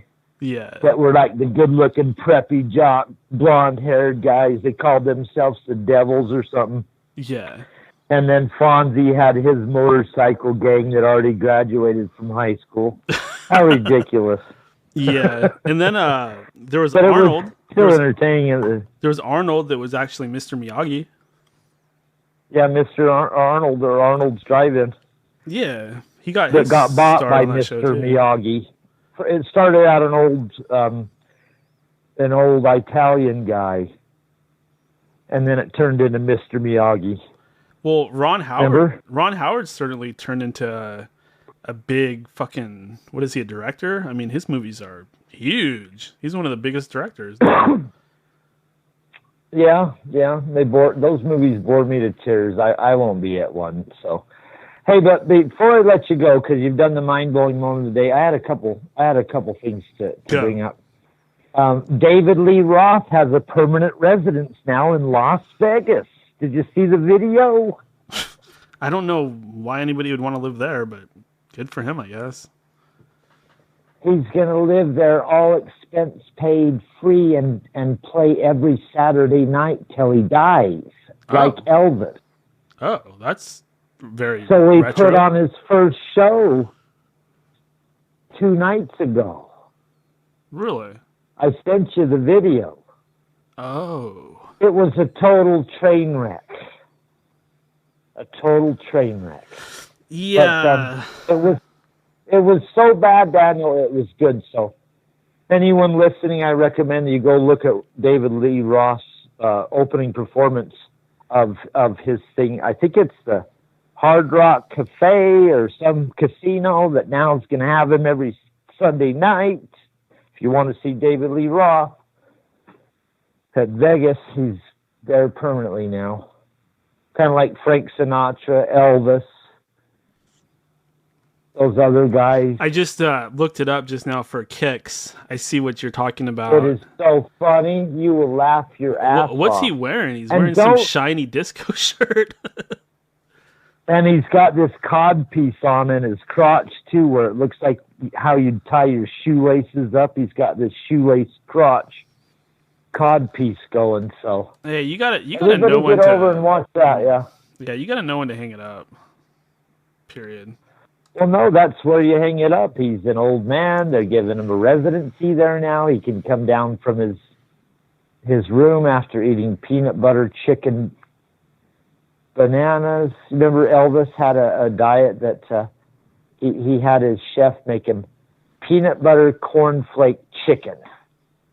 Well, you know what I love about Elvis is there's certain people that have been so influential on the world that they have earned the title of king.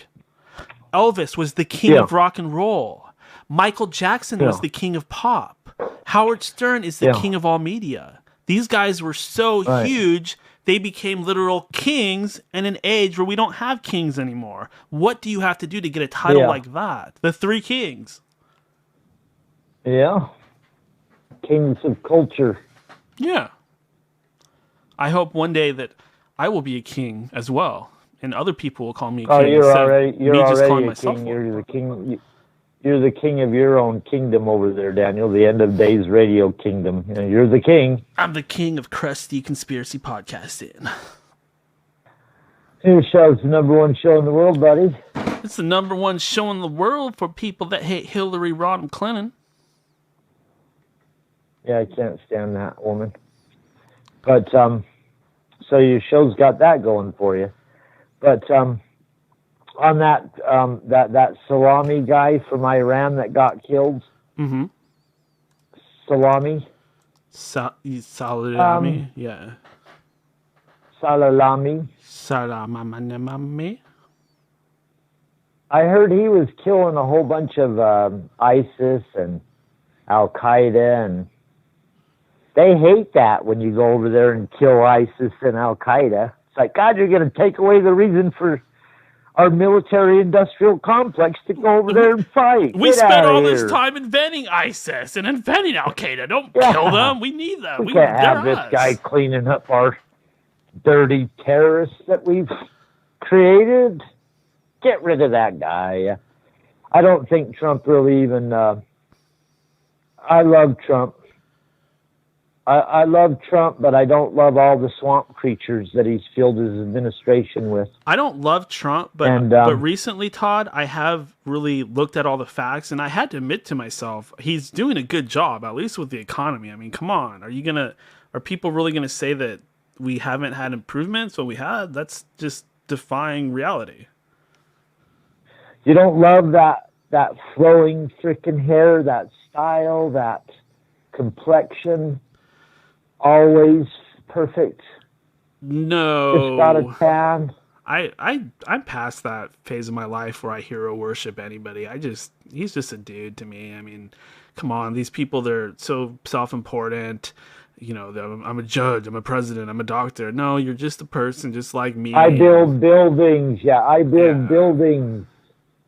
I'm a manager. I'm an owner. I'm this, I'm that. Fuck you. I used to have a TV show. Elect me as president. Yeah, it's just... I don't hate him. I see what he is. He's a puppet, just like Obama or Bush or any of them. I liked Obama. I mean, I see no reason to hate him. Yes, he's a puppet, but is he the Antichrist or is he this murderous, evil man? I just don't see it. I just see kind of a half black guy that tries to do a good job, and same with Trump. I see somebody that tries to do a good job, and there's all kinds of conspiracy stuff you can talk about, but really, are these guys really tuned into that? I mean, they're being controlled just like we're being controlled when we go work for a corporation that's owned by the Rothschilds, or we go to our bank. You know what I'm saying? It's like they're no more controlled than the rest of us. We're all puppets of the Illuminati and the Rothschilds and the various other pieces of shit. The whole political argument's created by them and the media, and they keep that going so that we can all get excited and have something to talk about while they sit and steal our futures out from under us. Exactly, because I'm a cow. That's all the news is designed to do, is make you think you're either left or right, or you have an opinion. It's all manipulation. When in actuality, it's manipulation and psyop that takes your mind off what's real, which is you're being robbed of everything that's good for you. Well, these people that get on Twitter and social media and all that, these like big conservatives and stuff, they don't really believe that stuff. They're just trolling. They're just taking the conservative stance because they know the conservative leaning people are going to be like, yeah, raw, yeah. And that they have an inbuilt fan base. So you can jump right into that if you want to. Yep, and it's taken them a minute, Daniel, but they've developed computer systems and AI that have, if they don't have actual armies of people, they have armies of robots that are going out and doing the business of changing social consciousness. We're moving into the most dangerous age of all time, and it is pretty spooky. Because they're going to flip the switch. They're going to try to make this automated. That doesn't mean it always works, Daniel. Like, it's going to happen. Yeah, we got it this time. No, there's always bugs. There's always bugs when anybody tries to pull off a sneaky operation, to overthrow people. All right, good stuff, Todd. But I just realized we hit 40 minutes with you, so I got to let you go, buddy. I got to close this show off soon. Oh, that sounds good. Great show, Daniel. Good to talk to you, my man. All right, Keep awesome. rocking this, sucker. Keep rocking this. Talk to you later, buddy. All right, brother. Peace. And that was him, Todd the God. Todd the God. People get really upset when they don't hear Todd because they've become so accustomed to hearing him on like every episode. It's almost like if we don't do a little Todd, there's a lot of people that just like... people that have like obsessive compulsive disorder, or they're very set in their ways. They're like, what's going on, Daniel? What's going on? So we got to try to include a little bit of Todd at least. I don't have a whole lot else to talk about. I hate to admit it, but I'm kind of freaking out about this game tomorrow. Seahawks game. It's just, when you've been following them all year and so much has happened, it's just, the idea of the season ending and it all being over is really sad to me. So I just don't want that to happen, and I just can't sleep. And I'm thinking about Jadeveon Clowney, and I'm thinking about Russell Wilson, and I'm thinking about DK Metcalf, like 24/7. They're in the back of my head, and I just want these guys to do well. And it's just, it hurts me waiting for this game to happen, and it hurts me the idea that they might not win this game. And it's very sad, because I know if they don't win, the season's going to be over. And this is probably close to Pete Carroll's last year, if not his last. And Russell Wilson's not going to be playing for us much longer. And without those two, am I still going to even watch the Seahawks? I mean, hey, part of the reason I watch is because of the magic that Russell Wilson does on the field. Because he could be down by a lot of points and still find a way to, like, win with 2 minutes left. That's incredibly exciting. I mean, I complain about a fucking hang now. I complain about a hang now. This guy will win when he's so behind, and he'll still take the time to make a fucking 15-page report for his team members to read about the team that they're going to be playing the next week. That's his level of grit, determination, and dedication. And that's who I look up to. I'm like, fuck, how can I be the Russell Wilson of conspiracy radio? How can I never give in and always show up and fucking keep pushing, even when I know I'm down and out? How do you always keep that mindset, that champion mindset? It's amazing to me.